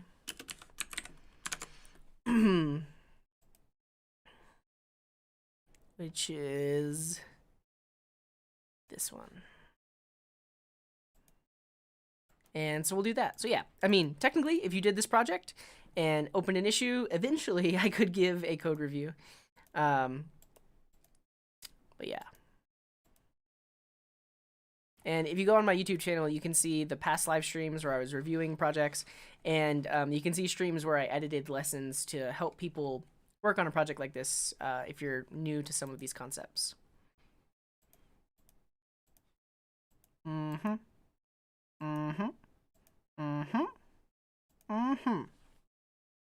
me make sure I acknowledge all the follows. I think I said thank you. Thank you to Fidas for the follow. Thanks, Ruski. Thanks, Osmotics, for the follow. Thank you, Matthias Silva, for the follow. Thanks, Flurry of Activity. Thank you, Don't Drink and Drive Bro. Thank you, Grieve Excess. Thank you, Sai. Thank you, Pick. And thank you, Roger That, for the follow. Let's keep catching up. The leaderboard is the drop game. So if you land dead center, that's a 100. Nobody's ever gotten a perfect 100. There are over 200 you don't know JS repositories. The one by Getify. So Getify is Kyle Simpson. I'll share this link in the chat, but go here, and then there are these different titles. Click any one of the titles and you can start reading. It's free to read on GitHub, but if you want a print version, you can pay for that.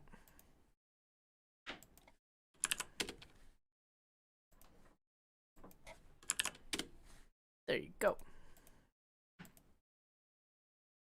These drops aren't very random.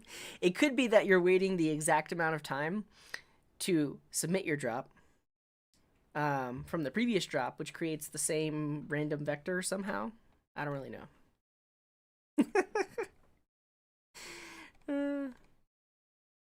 Yeah, you're not late, Lynn. We'll be streaming for roughly an hour more.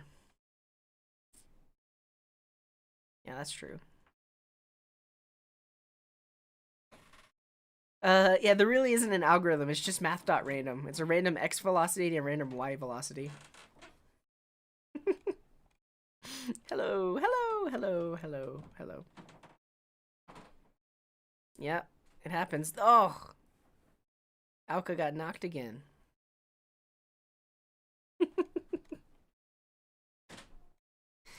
Was watching Kit Boga. That was also, yeah, Kit Boga is great. If you haven't tuned in before, or even his the videos he uploads to YouTube are hilarious.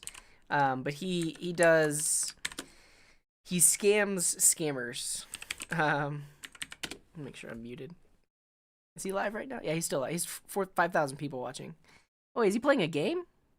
Oh, he's playing a game. But usually, he calls scammers, or he somehow gets scammers to call him, and then he just messes with them and puts on different voices and stuff like that. It's pretty fun. Alka in 3rd place, 86.78. Great work. What do you mean? Do you mean that there's only 1080p, or do you wish that there were higher quality options? I know that Twitch only allows partners to have full options. And if at any time there's like a ton of traffic on the Twitch website, certain streams will only have certain options because they're not partnered. I'm not even an affiliate, so Twitch doesn't care about me at all. So that's probably why there's only one option. I stream at 1080p though, so you're never going to get more than 1080p. Yeah. Christmas drop was better. Hello, Carolinda. Yeah, long time no see. I'm doing pretty good. We're in the new year. It's 2020. We're doing code reviews. Yeah. How do I drop a Rickroll? Don't. And Andrew, that's enough. Andrew's is enough Rickrolls for all of us. Oh, I see. Very cool. My thoughts on design patterns. Design patterns are cool. I know Mosh with Programming with Mosh just released a video on design patterns. Or he released a course, but the first hour is free on YouTube. Programming with Mosh. Yeah, this was just released today. You can check that out. Design patterns are cool. They're a nice communication tool. If everyone on your team knows them, then they're great for communicating and yeah, just like being able to talk to other developers. So yeah. I see. It was Doc's idea to drop Rick. The only thing is, it potentially gives other people a bad idea of what they could do. I don't know. MVC or MVVM? MVVM is model view view model, which is like a play on MVC. And it's cool because you just update the view model and the view instantly updates, whereas with MVC, like, your controller has to have the right code to see when it updates to update it. I don't know. Yeah.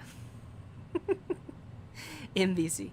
All right, let's get into this code review, and then I'm gonna go because I need to get some rest. It's only Monday night. This was a project submitted by Christopher Austin. Again, this was submitted back in November, but I'm gonna do my best to review it. And they did a project called Movie Search, and here is their pitch. It is a search a movie API based on user input. It will return a movie poster and description. So they decided to use the OMDB API, which is the Open Movie Database. And they're building a site around it. Let's take a look at their GitHub repo, and we'll clone it down.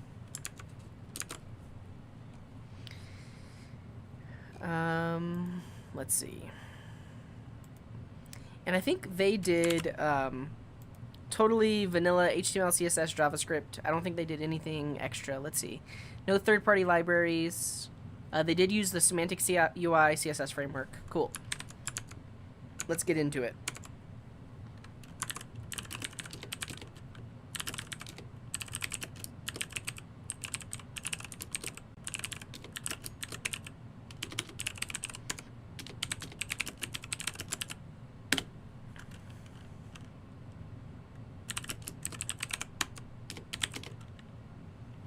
And Client Telephone is saying, any chance you'd want to demo how to do a text hover overlay on an image in Vue?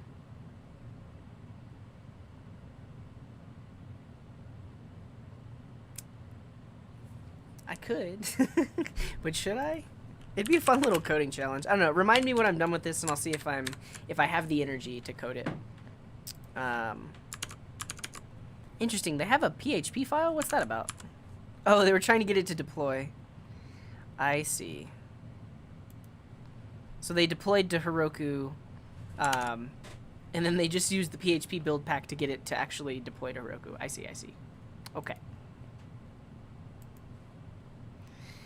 Where are we? Here. So yeah, they did deploy it to Heroku, movie search thing.herokuapp.com.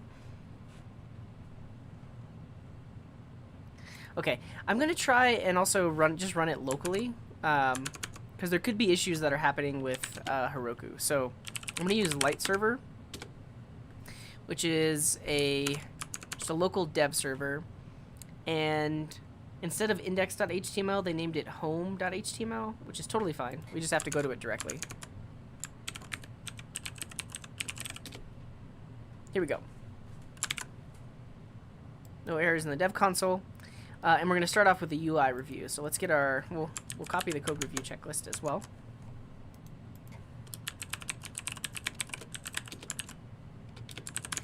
And let's copy the UI review.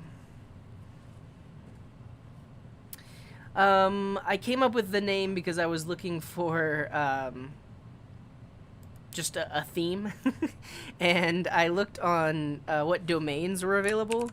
I was trying like different combinations of coding and various fun domains, and coding.garden was available. So I bought it, and now here we are at the Coding Garden. That's about it. And we made this drop game more recently. Like, I've been the Coding Garden for like almost 2 years now.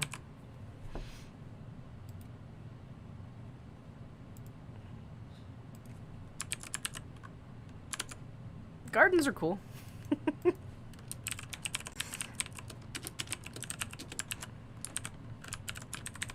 Grow your coding skills one day at a time. That's the tagline.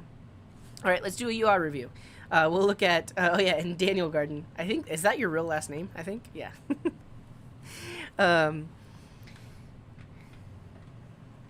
Gardening, no, that was not my long life dream. And that's pretty cool. Yeah, Daniel Garden technically should be the Coding Garden, but I was here first, so. Is that me? Is Alka dropping a GIF of me? All right, let's do a UI review. So we're gonna look at consistent font choices and good body fonts, etc. So I think they are just using like Times New Roman. Let's see.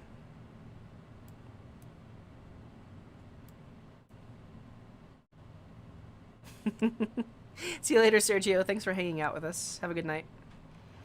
Yeah, so I think they're just using the default browser font, and maybe it's okay. I mean, to me, the font size is a little bit small. So let's actually see if we can adjust the CSS.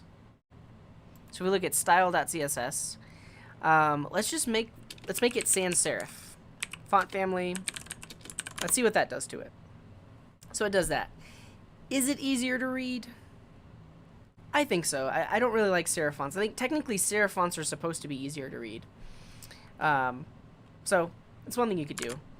And then font size. What if we go bigger, like 2 rems? Yeah, maybe. I don't know. So the thing is, they didn't choose any custom font at all. So that is a thing. And the green color here is a little bit hard to see on the background there. So I think if we potentially made like a background with opacity on that element there, then might be a little bit easier to read the text. So like this to search class, let's look at that in the CSS. Yeah, height, 50 view height, or maybe not that one. If we look at the about class,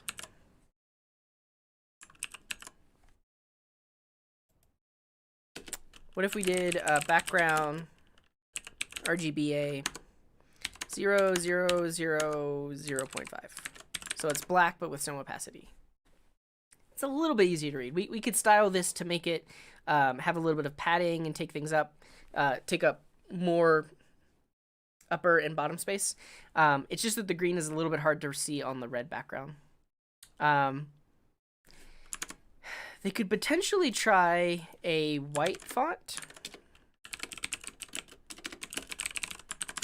Like that. Let's get rid of the background and see what that looks like.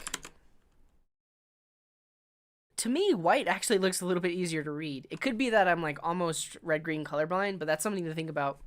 For somebody that is red-green colorblind, it'd probably be very hard to differentiate the green text on this reddish background. So yeah. Cool. And there's a link out to their Unsplash, and there's a link out to their GitHub. The GitHub icon, I'm curious, is this an image? Let's see what this is.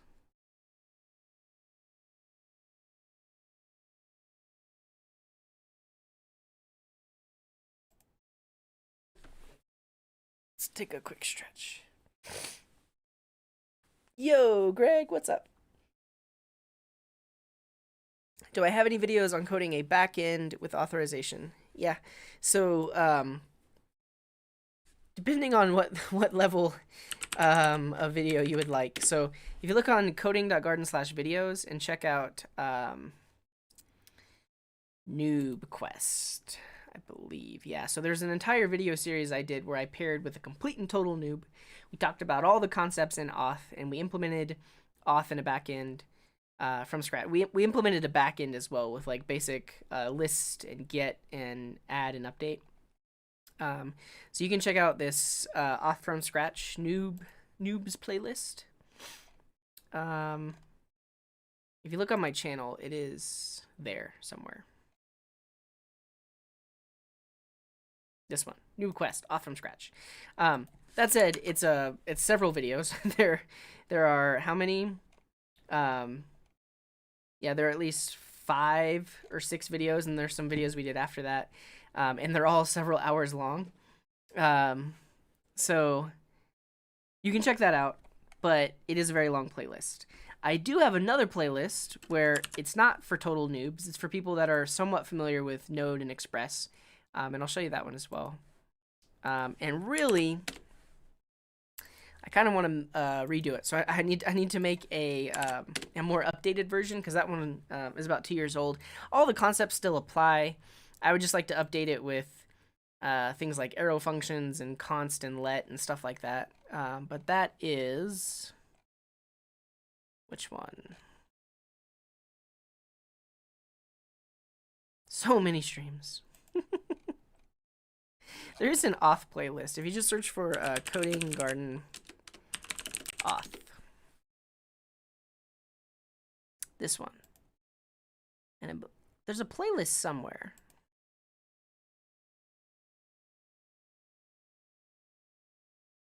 Just drop the schedule? Wait, what? What do you mean? Like, don't have a schedule? Coding Garden with CJ is live right now. What? Oh yeah, look at me. This one. There's a playlist somewhere.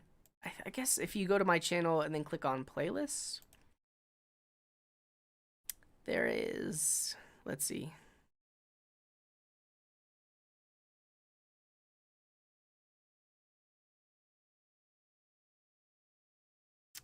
Yeah, I don't like that YouTube does this. Like, where did all my playlists go?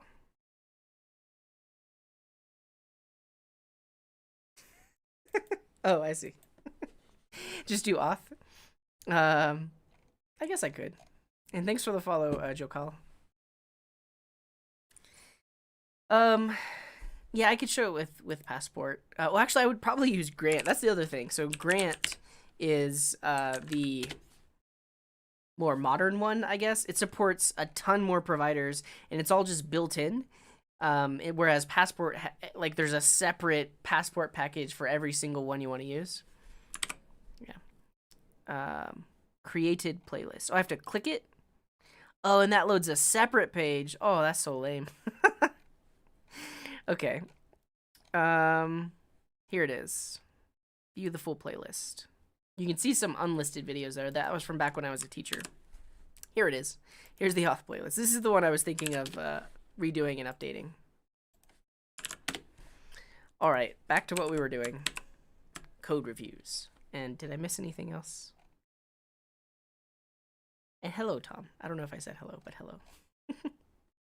Strappy CMS. I think I've explored it like on one of the morning teas. I just like installed it to see what I could get, but cool. All right, so what I was looking at is this. Like, why is it that blue color? Doing GitHub icon. Is the color being set to blue somewhere? I don't know. I think my main suggestion is that you should figure out some sort of color palette, because this blue doesn't really match. Actually, let me get rid of the styles that I added.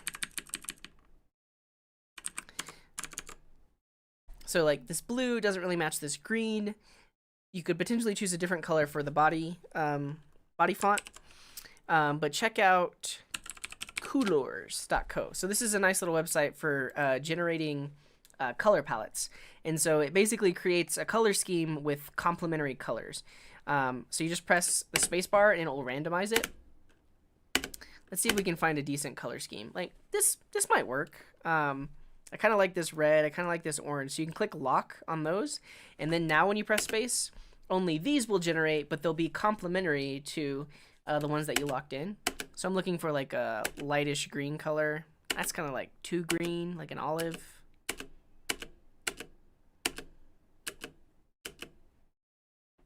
That's fine. I like that. That one's actually pretty cool too. Like this is a decent color scheme. So you could potentially have your body font color be like this blue. Maybe this is your green. The GitHub icon could be this blue color. So you could use a tool like this to generate that space colors. I've never heard of it. Space colors. And hello, James Reed. What's up? My color space?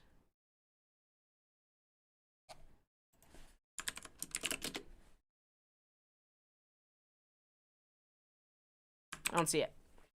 But that's something you could do to find decent looking complementary colors. You could potentially even figure out like what red is, like what's the most common red in this background image, and then find colors that are complementary to that red color that's in the image itself.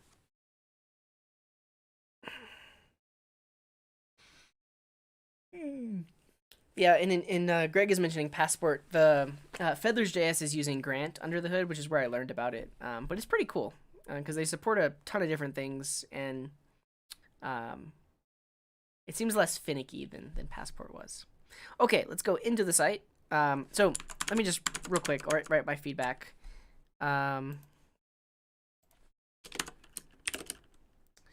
Choose a different font than the system font.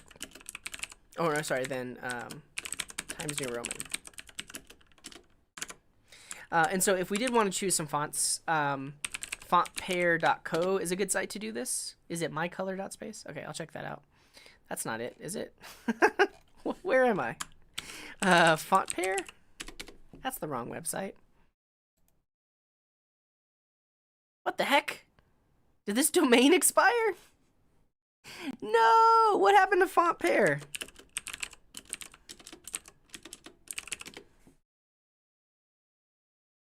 Car rent, free website. RIP. Dang. That used to be a really awesome website. Where they had like lists of font pairs that you could get from Google Fonts. That's so weird. All right, let's try to find another one. Or does anyone know of a good website that does that? Generate. So this is like your body font. And no, sorry, this is your title font and then like body font.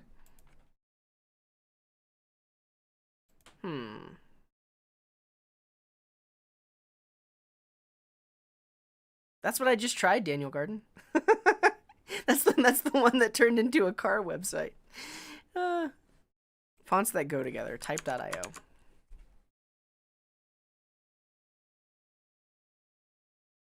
Okay. RIP. RIP. A business pivot to selling cars from pairing fonts. Let's see really quick. Font pair, Google Fonts. The cool thing about that site is that it would link out to Google Fonts, so you could just find them. Font pair is a great name for car rentals. The ultimate collection of Google font pairings. We could try the Internet Archives, but it was a very dynamic site because it had like latest font pairings and stuff like that. This is Google font pairings on Figma. Ready-made font pairing templates available to use instantly. Yeah, let's just use this. Or not. No, I can't see a preview of it.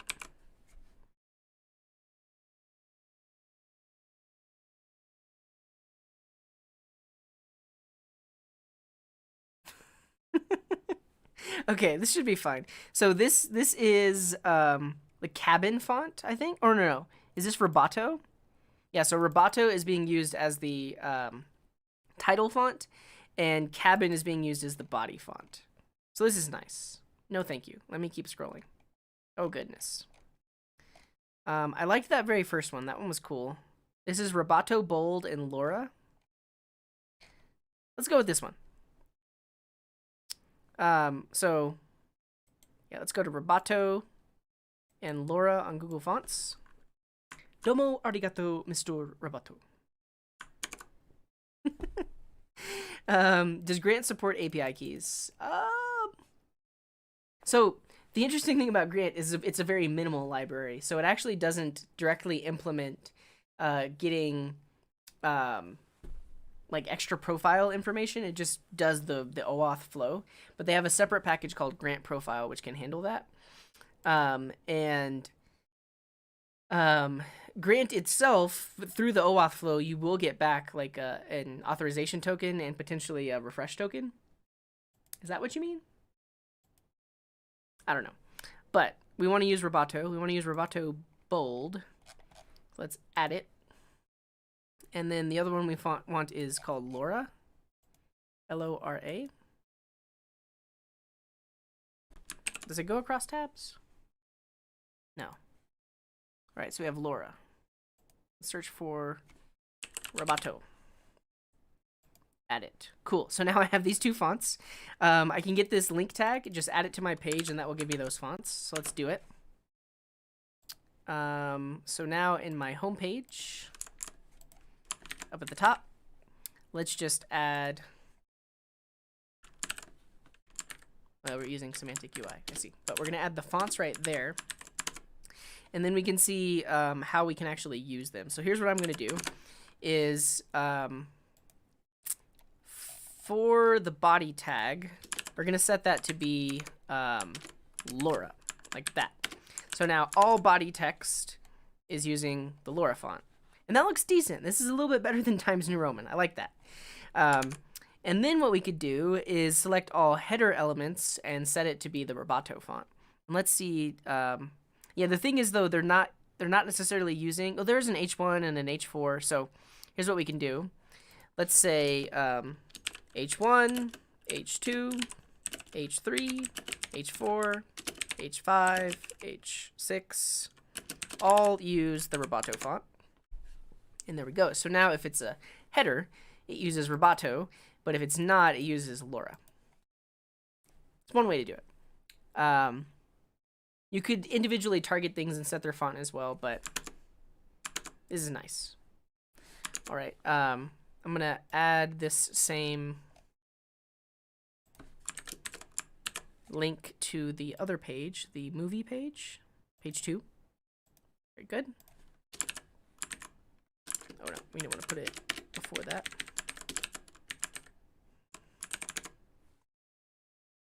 And then we'll start our search. So now we can search for a movie. I'm going to search for Star Wars. We click search, and it adds the movie to the page. I think, again, that this color is kind of hard to see with the background. Let's actually just remove the background and see what it looks like with just like a black background. So let's remove that and just say background black.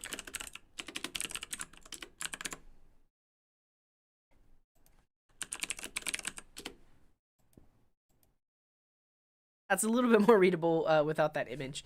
But like I mentioned earlier, you could just put like an opaque black background on the individual thing. Let's go back to where it was. Cool. And I think this website just gives you back one result. So instead of seeing a bunch of results, you just see one result for the thing that you searched for. And that's pretty cool. Office space, search. There it is. Very cool. And then that links out to IMDb. Awesome. So the main points of feedback I have for the UI is choose a different font than Times New Roman. You can check out something like Google Fonts.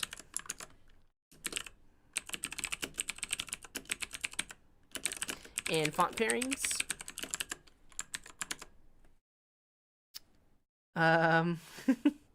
Hello, Terminal Bash. So is 100 even possible? We've gotten a 99.98 before. We haven't gotten 100, but we've gotten a very high score. And thanks for the follow, AssetRS. Welcome. And good night, client telephone. Thanks for hanging out with us. Do I consider myself better on the front end or back end? It depends. I've been struggling a lot lately with React and TypeScript and Material UI, but I'm like fighting the frameworks is the thing, and that frustrates me. It makes me do things a lot slower. Whereas on the back end in node.js, I'm like very proficient and I can get things done very quickly, and it's not frustrating at all. So right now, I would say probably the back end.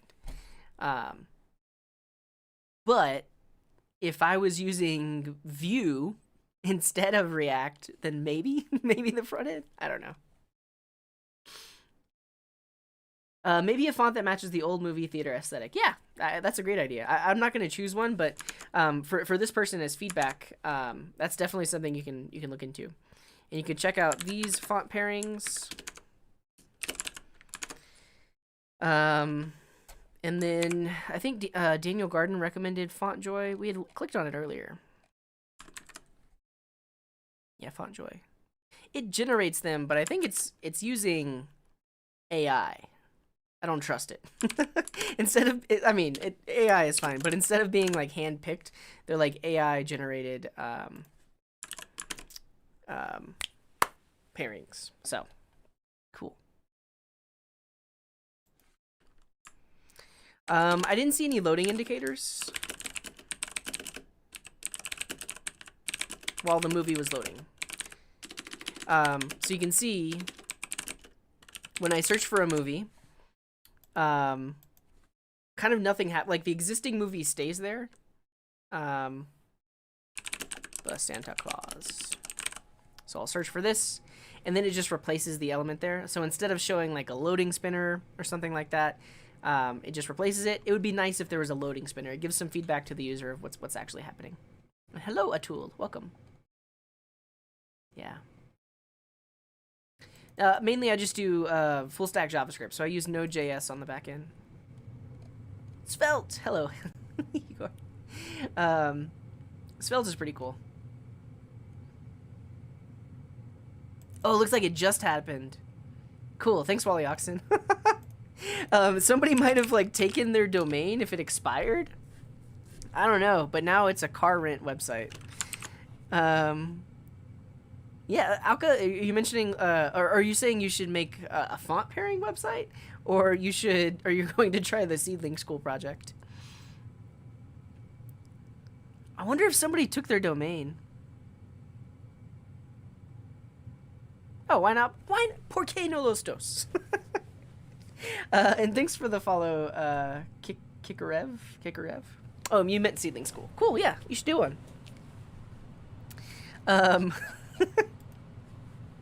Cool. So hopefully fontpair.co gets fixed. And thanks. That's interesting. Wally, you knew who made it. Pair your font with the Mustang. Cool. And then the other piece of feedback I had for them was potentially choosing a color scheme, because by default, this green is kind of hard to see on the red background. And if we go back to the home page, this blue for the GitHub logo is a little off. Doesn't exactly match the green. So yeah.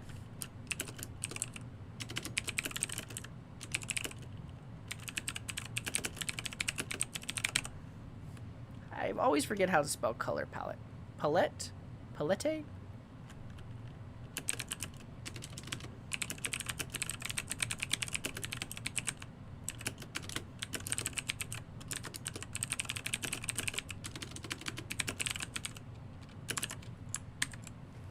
His name is Hayden Mills. Palette. 1 L, 1 E, 2 T's. Palette. Oh, very cool. Okay, and I don't think they did any sort of responsive things, responsiveness, but the site, I believe, is just built to kind of like resize with the window size. And interesting, so when we get here, the bottom link actually goes off to the left-hand side as well. So they are doing like some responsive things. Let's see. Ah, yeah. Goes from there to a single column. Not bad. Throw a shade over the background for more contrast. Actually, yeah. Isn't there a thing you can do with CSS to... actually, what if we made it grayscale?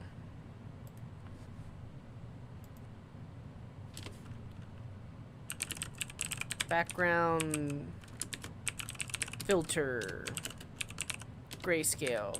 I think that would grayscale the entire website. Yeah, it grayscales the entire website. Let's see.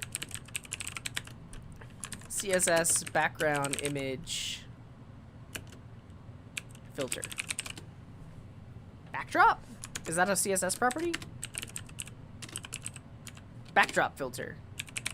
Grayscale. Is that a thing? It's not. Let's look at backdrop filter.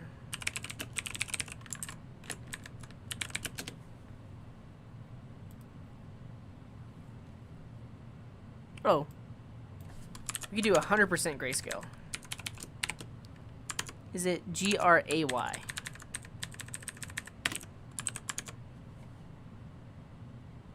You ready for it? Ooh.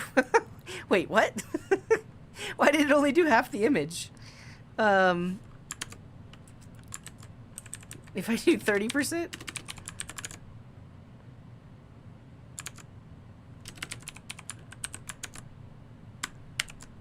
Is it two different images? I look at image. No, that's the whole thing. Oh, because the body is only so big. That makes sense. So if we made it a full background, we could actually change it fully gray. The body's background is copied to the HTML. I see. So this is basically the size of the body. And that actually doesn't look too bad. Yeah? That's not bad. We could make the body width, 100 view width, and height, 100 view height, with no padding and no margin.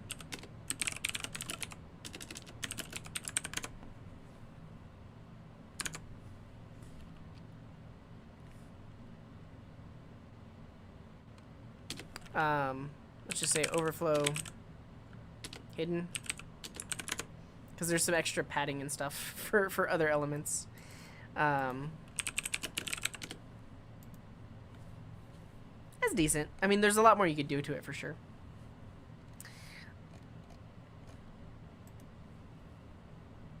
Contrast, saturate. Let's see what saturate would do.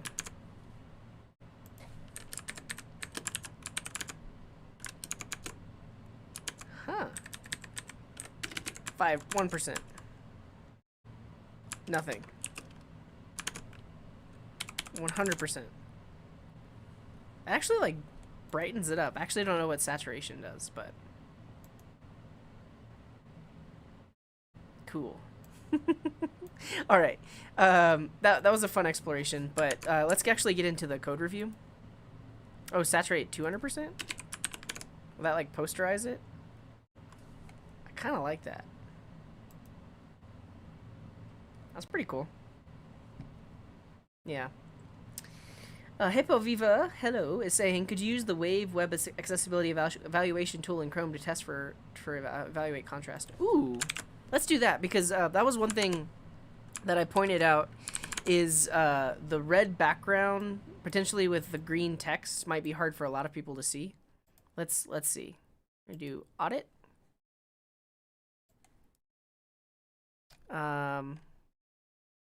We just want the accessibility audit.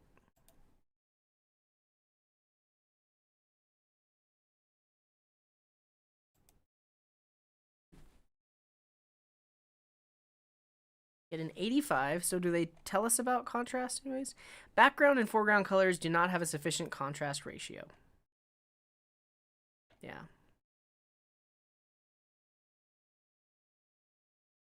Cool. Animate the saturation. Background blend mode saturation. Okay, we're not gonna mess with all of that, but it was a fun exploration. And really, you could just take this image, throw it into Photoshop, apply the stuff to it, and then just use that on the page instead. I don't know. Okay. But yeah, their page actually is fairly responsive, and they do have some breakpoints, so that's good. Didn't see any loading, and we have the notes on fonts there. Okay. Combine saturation with a background image. Linear gradient, black back. Wait, okay, I'm interested now. If we do saturate 200, background blend mode, saturation, and then can you do a linear background image linear gradient with the URL?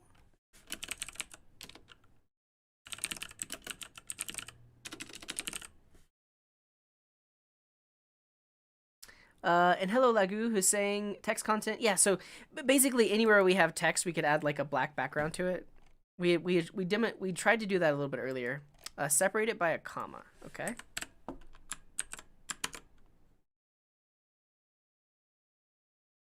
Yeah, did that do it? Let's get rid of this linear gradient. Huh. So we saturated it, which made it more saturated. I don't know what saturation is. But then we add the linear gradient. It actually just makes it grayscale. What if we didn't do that? And we just did 200% grayscale. Yeah. Oh well. Yeah, like I said. That's the thing. So, let's jump into the code review. We're going to look for, first let's look at the README. And we're really just checking to see if the README tells us how to get it up and running locally. So open Chrome, start index.html, click on start search, then enter a movie. It's pretty good. It's decent enough. One thing is this isn't valid markdown. So if we preview this, it all shows up on the same line. So what we want to do is add asterisks here, which will turn it into a list.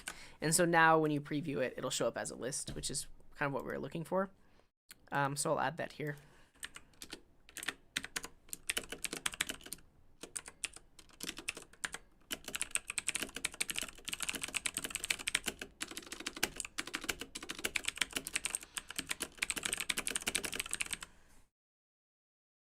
Saturate 250% and grayscale it. I said we're done, but this sounds interesting. Let's try it. So can I do that with, let's go back. Can we go back to what I had? Backdrop filter, saturate 250, grayscale 100.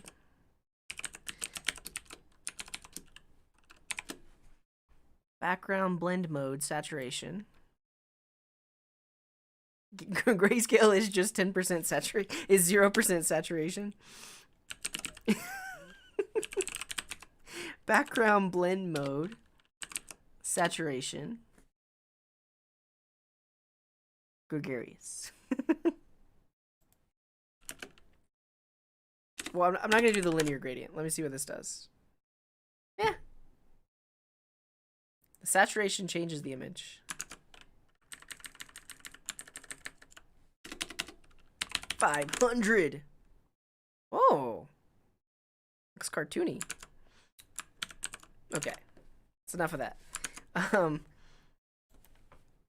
That's our feedback there. Now let's look at the HTML. So we're just looking for consistent indentation. Do they have the meta viewport? And are they linking things in the right place? So indentation looks good so far. This is a little bit off. So the closing anchor tag might actually be on the next line here.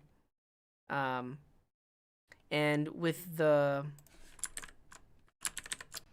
anchor tag here, we might want to see each attribute on a new line. So if I just run format document, that's my my default formatter. Is it using prettier?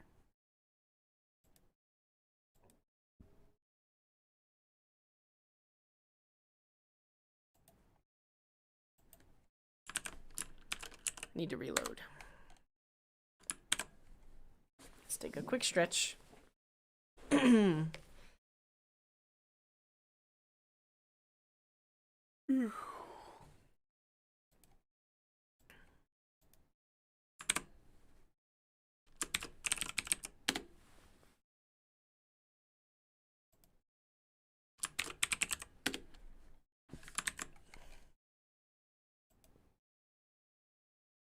Why is this happening? Format document.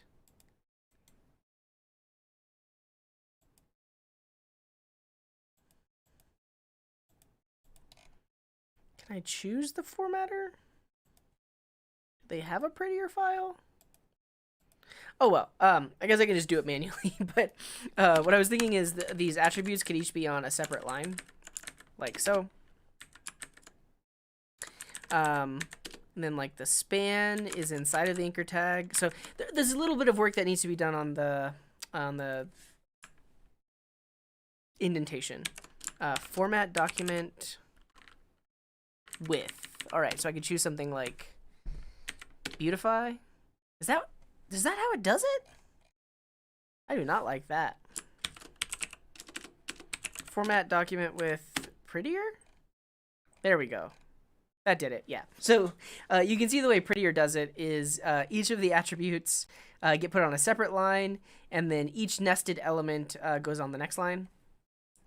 You don't have to do it this way, but it does make the code a little bit easier to parse and read. I'll add that in the code review.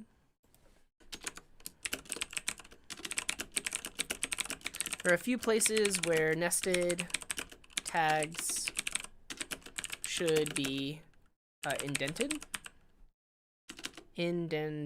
more. You can try using prettier. Cool.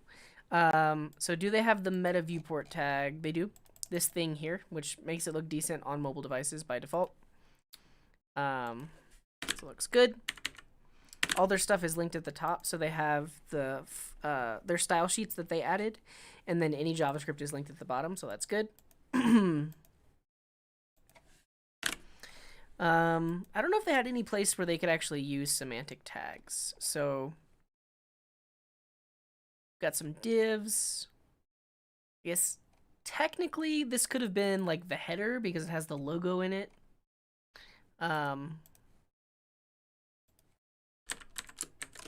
We'll just say this, could use header and main. See this article for more. That article has a bunch of different semantic tags and such. Title and header links back to homepage. I don't think it does. So if I go into the application, see you later, Legu. And thanks for the tips. Yeah, we were trying a lot of different things, but yeah, thanks. And have a good night. But when I'm on the search page, I would like this to link. Oh, it does. Interesting. I think they might have set it up just with JavaScript because there's no, when I hover over it, there's no indication that it actually goes back to this page. Okay, it does link back. That's good.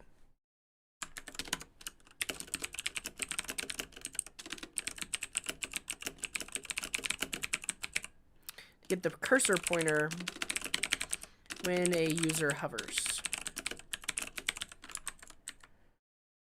No extra elements. Let's see. I think they did a pretty good job here. They have like a wrapper element. It might have been in the. I'm curious though. So, ID is to home. I think they actually just have a JavaScript setup that when they click it, yeah. So when they click it, go to that page, and when they click it, go to that page.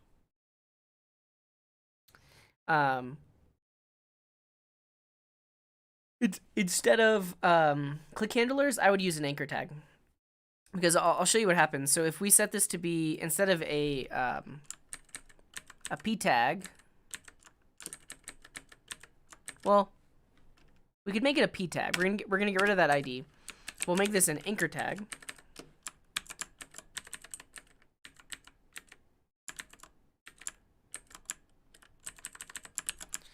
And then we can say href equals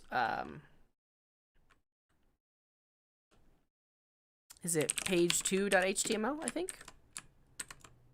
Or this is the logo, so this should go home.html. So if we do that, we're gonna get this weird styling on it here. So we're gonna get this weird styling.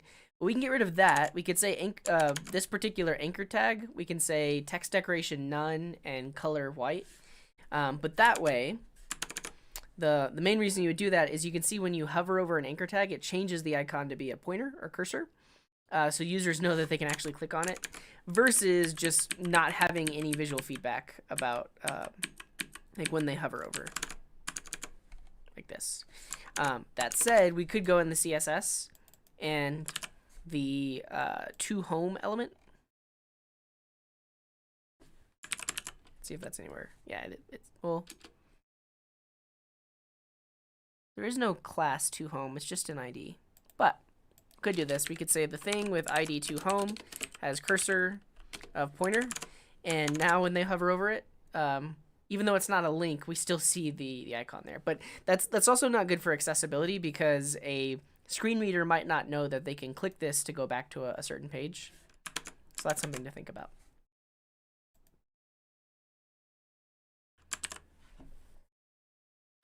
Cool. All right, let's look at the JavaScript. So if we look at JS, there is index.js. This is the file we were just looking at. So on the home page, this just adds the click handlers for going to a specific page. Let's just add a note. Well, actually, no, we had that here. Might use an anchor tag to get the cursor pointer when a user hovers over it, or add a CSS style to the elements to show a cursor pointer. Yeah, for the most part, I didn't really see any extra elements. Okay, so code review, we're going to go into index.js. No, sorry, page2.js. No, don't. And right now we're just going to look for a consistent indentation, consistent semicolon usage. So they are using semicolons, so we're going to make sure that they're using semicolons everywhere. It looks like they're using a 4-space tab, which is fine. You just want to be consistent with that. And there's actually not much JavaScript code, which is nice. So they have their setup, which just grabs all of the elements. Don't use CSS to give it a pointer. You're saying they should use an anchor tag. I'll put that in the code review, because really it should be an anchor tag, especially for accessibility and such. So use an anchor tag instead of click handler with JavaScript.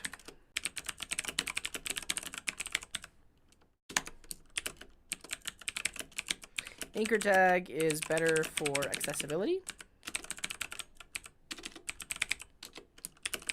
You can remove the default anchor tag styles with CSS. That's my feedback. Okay, and there's not much code going on here. So when you click Get Movie, we show the movie item. We have our URL to make the API request. Once we get it back, we just set the poster, the title, and the year from the result we get back, and link it out. Yeah. I added the cursor hover, so that wasn't there before. By default, it doesn't really display that anything's gonna happen if I click here, which is totally fine. But okay. I search for a movie. It shows up here. So there's not much code. So there's not much to talk about in terms of like good variable names and such like that. But let's say they do have consistent semicolon usage. I believe they have good quote usage. Yeah, so they're using single quote or backticks everywhere.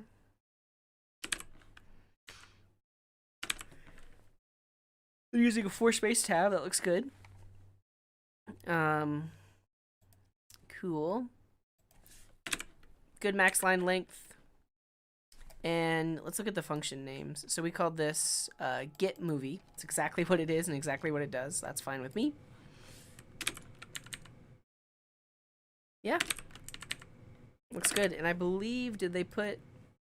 Yeah, they put the URL in a separate variable, which is cool. It's a very simple application, but it technically does meet the requirements. It hits the third-party API, it gets some data, and it adds it to the page. Cool. There's not really any nested loops. And yeah, it all looks good to me.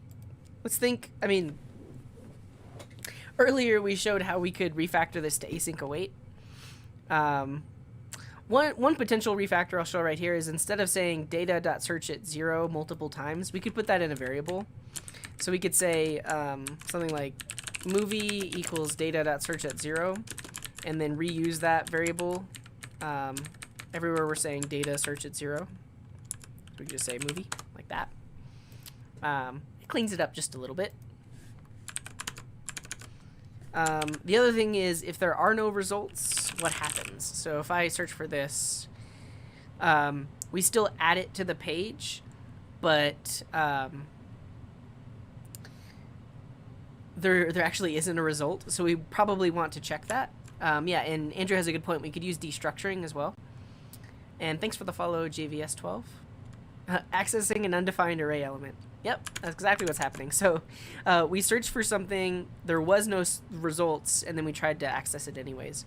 But let's do this. We'll destructure it. So instead of saying bracket 0, we can just do that. That should work. That works, great. But we should actually check to see if data.search has a length. Let's just log it. So right now, this probably, I believe, is getting back multiple results. So if I search for Star Wars, yeah, this is an array of length 10. And we're just grabbing the first one. But if I search for something like this, it's undefined. Let's actually just log data. See what we get. Response false, movie not found. So we could say it's something like if data.response. Actually, I don't even like that. I'll say if data.search is a thing, then we'll do this. So if there actually was a search result, we're going to add it to the page. Otherwise, we're going to hide it. So we're just going to say add the hidden class, which they were already doing before. So if I search for Fight Club, it shows up. But if I search for Globaldegloop, it disappears. We could show an error message. Yeah, this OMDB API is weird. Data.response, I don't know. And it's a string false with a capital F instead of let's see. Yeah, it's a string false instead of a boolean. That API is weird. I don't know why they do that. I can do the props directly. What? Realizing try-catch is such a blessing. Yeah, so I mean, one thing we could do, if we really wanted to, is instead of looking at weird is a funny way to say bad. It's all relative. Like, it works. A lot of people use this OMDB API, but yeah. So this was a decent little refactor. Basically, instead of repeating things over and over, we can put it into a variable. We can use destructuring to reduce the amount of code we're writing. We can check the response we're getting back to make sure that we're actually getting some data back. Otherwise, we don't show anything at all. Cool. All right, I am done with this code review. I'm done with streaming for today. This was fun, though. So if you look on my YouTube channel, and if you look, I did see that. I feel like, I don't know where they got that from. That's a code smell of an API that's been around for 1,000 years. I believe it. If you look on my YouTube channel, I have streams scheduled for the rest of the week, so you know when I'm going to go live. If you look below on Twitch, the stream schedule is there as well. Wednesday, I'm going to be doing code katas. Friday, we're going to do some morning tea and answer questions. And Sunday is game night, so that's going to be fun. If you look at some of my past streams, we usually play like Jackbox Party Pack games. It might actually be fun to code a Jackbox Party Pack style game that we all play. we'll think about it. But maybe we do that on Sunday. But tune in for that. Thanks everyone for hanging out with us. I mentioned it before, but all of the things that I'm reviewing and all this code and stuff is the Seedling School project. But yeah, JavaScript 3 Jackbox 8. That's what I'm thinking. It could be like a... And actually, let me just plant some seeds so you all can be brainstorming between now and then. But I'm thinking like the MDN glossary could be a really good source for... we'd have to come up with the game. It could just be like fill in the blank. I don't know. But if we look at the glossary... Glossary? Where's the glossary?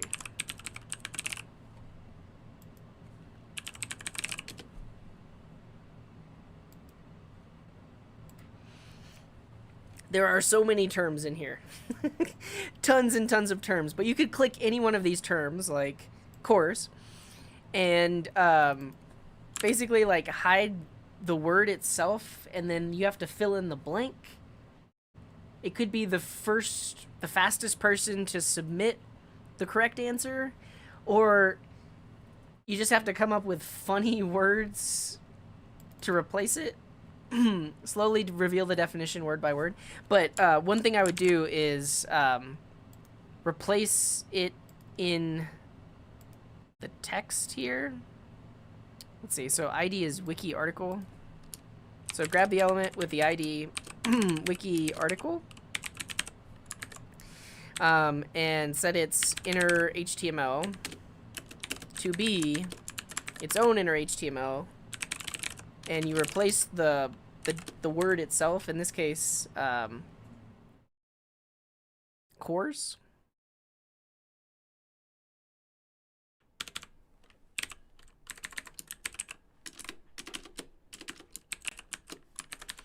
and replace it with,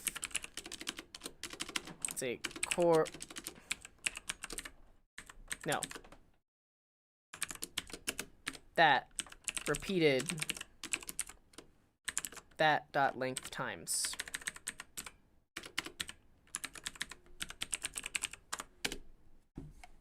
So you get a definition that that looks like this, and then you'd have to fill in the definition. I don't know how to make it fun and how to make it like collaborative, where like multiple people are submitting things. Like we could do the same thing with Ajax.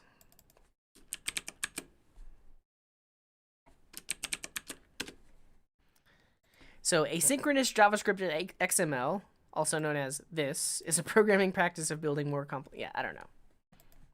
Is there anything we could do with the code samples? The last line always seems to be an example of the output. The challenge could be write the code that produces it.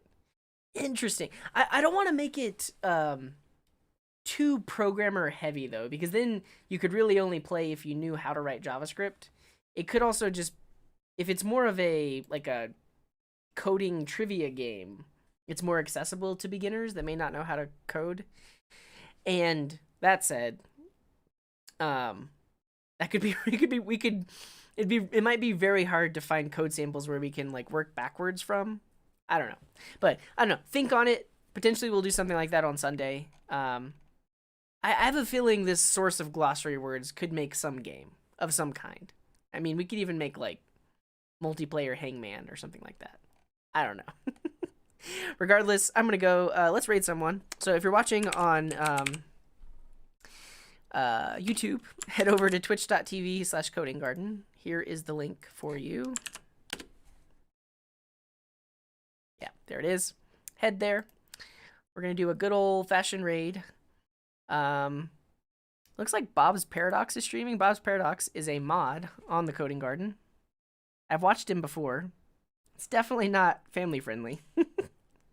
He curses a lot, but it might be fun to watch him play Counter-Strike Global Offensive. What do you all think? Should we raid Coding Garden mob Bob's Paradox? Yes or no? Thumbs up. Down.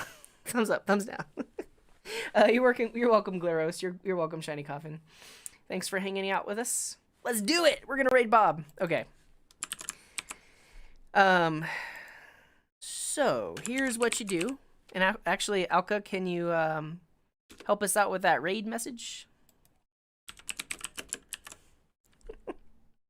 See you later, Waves. Thanks for hanging out with us.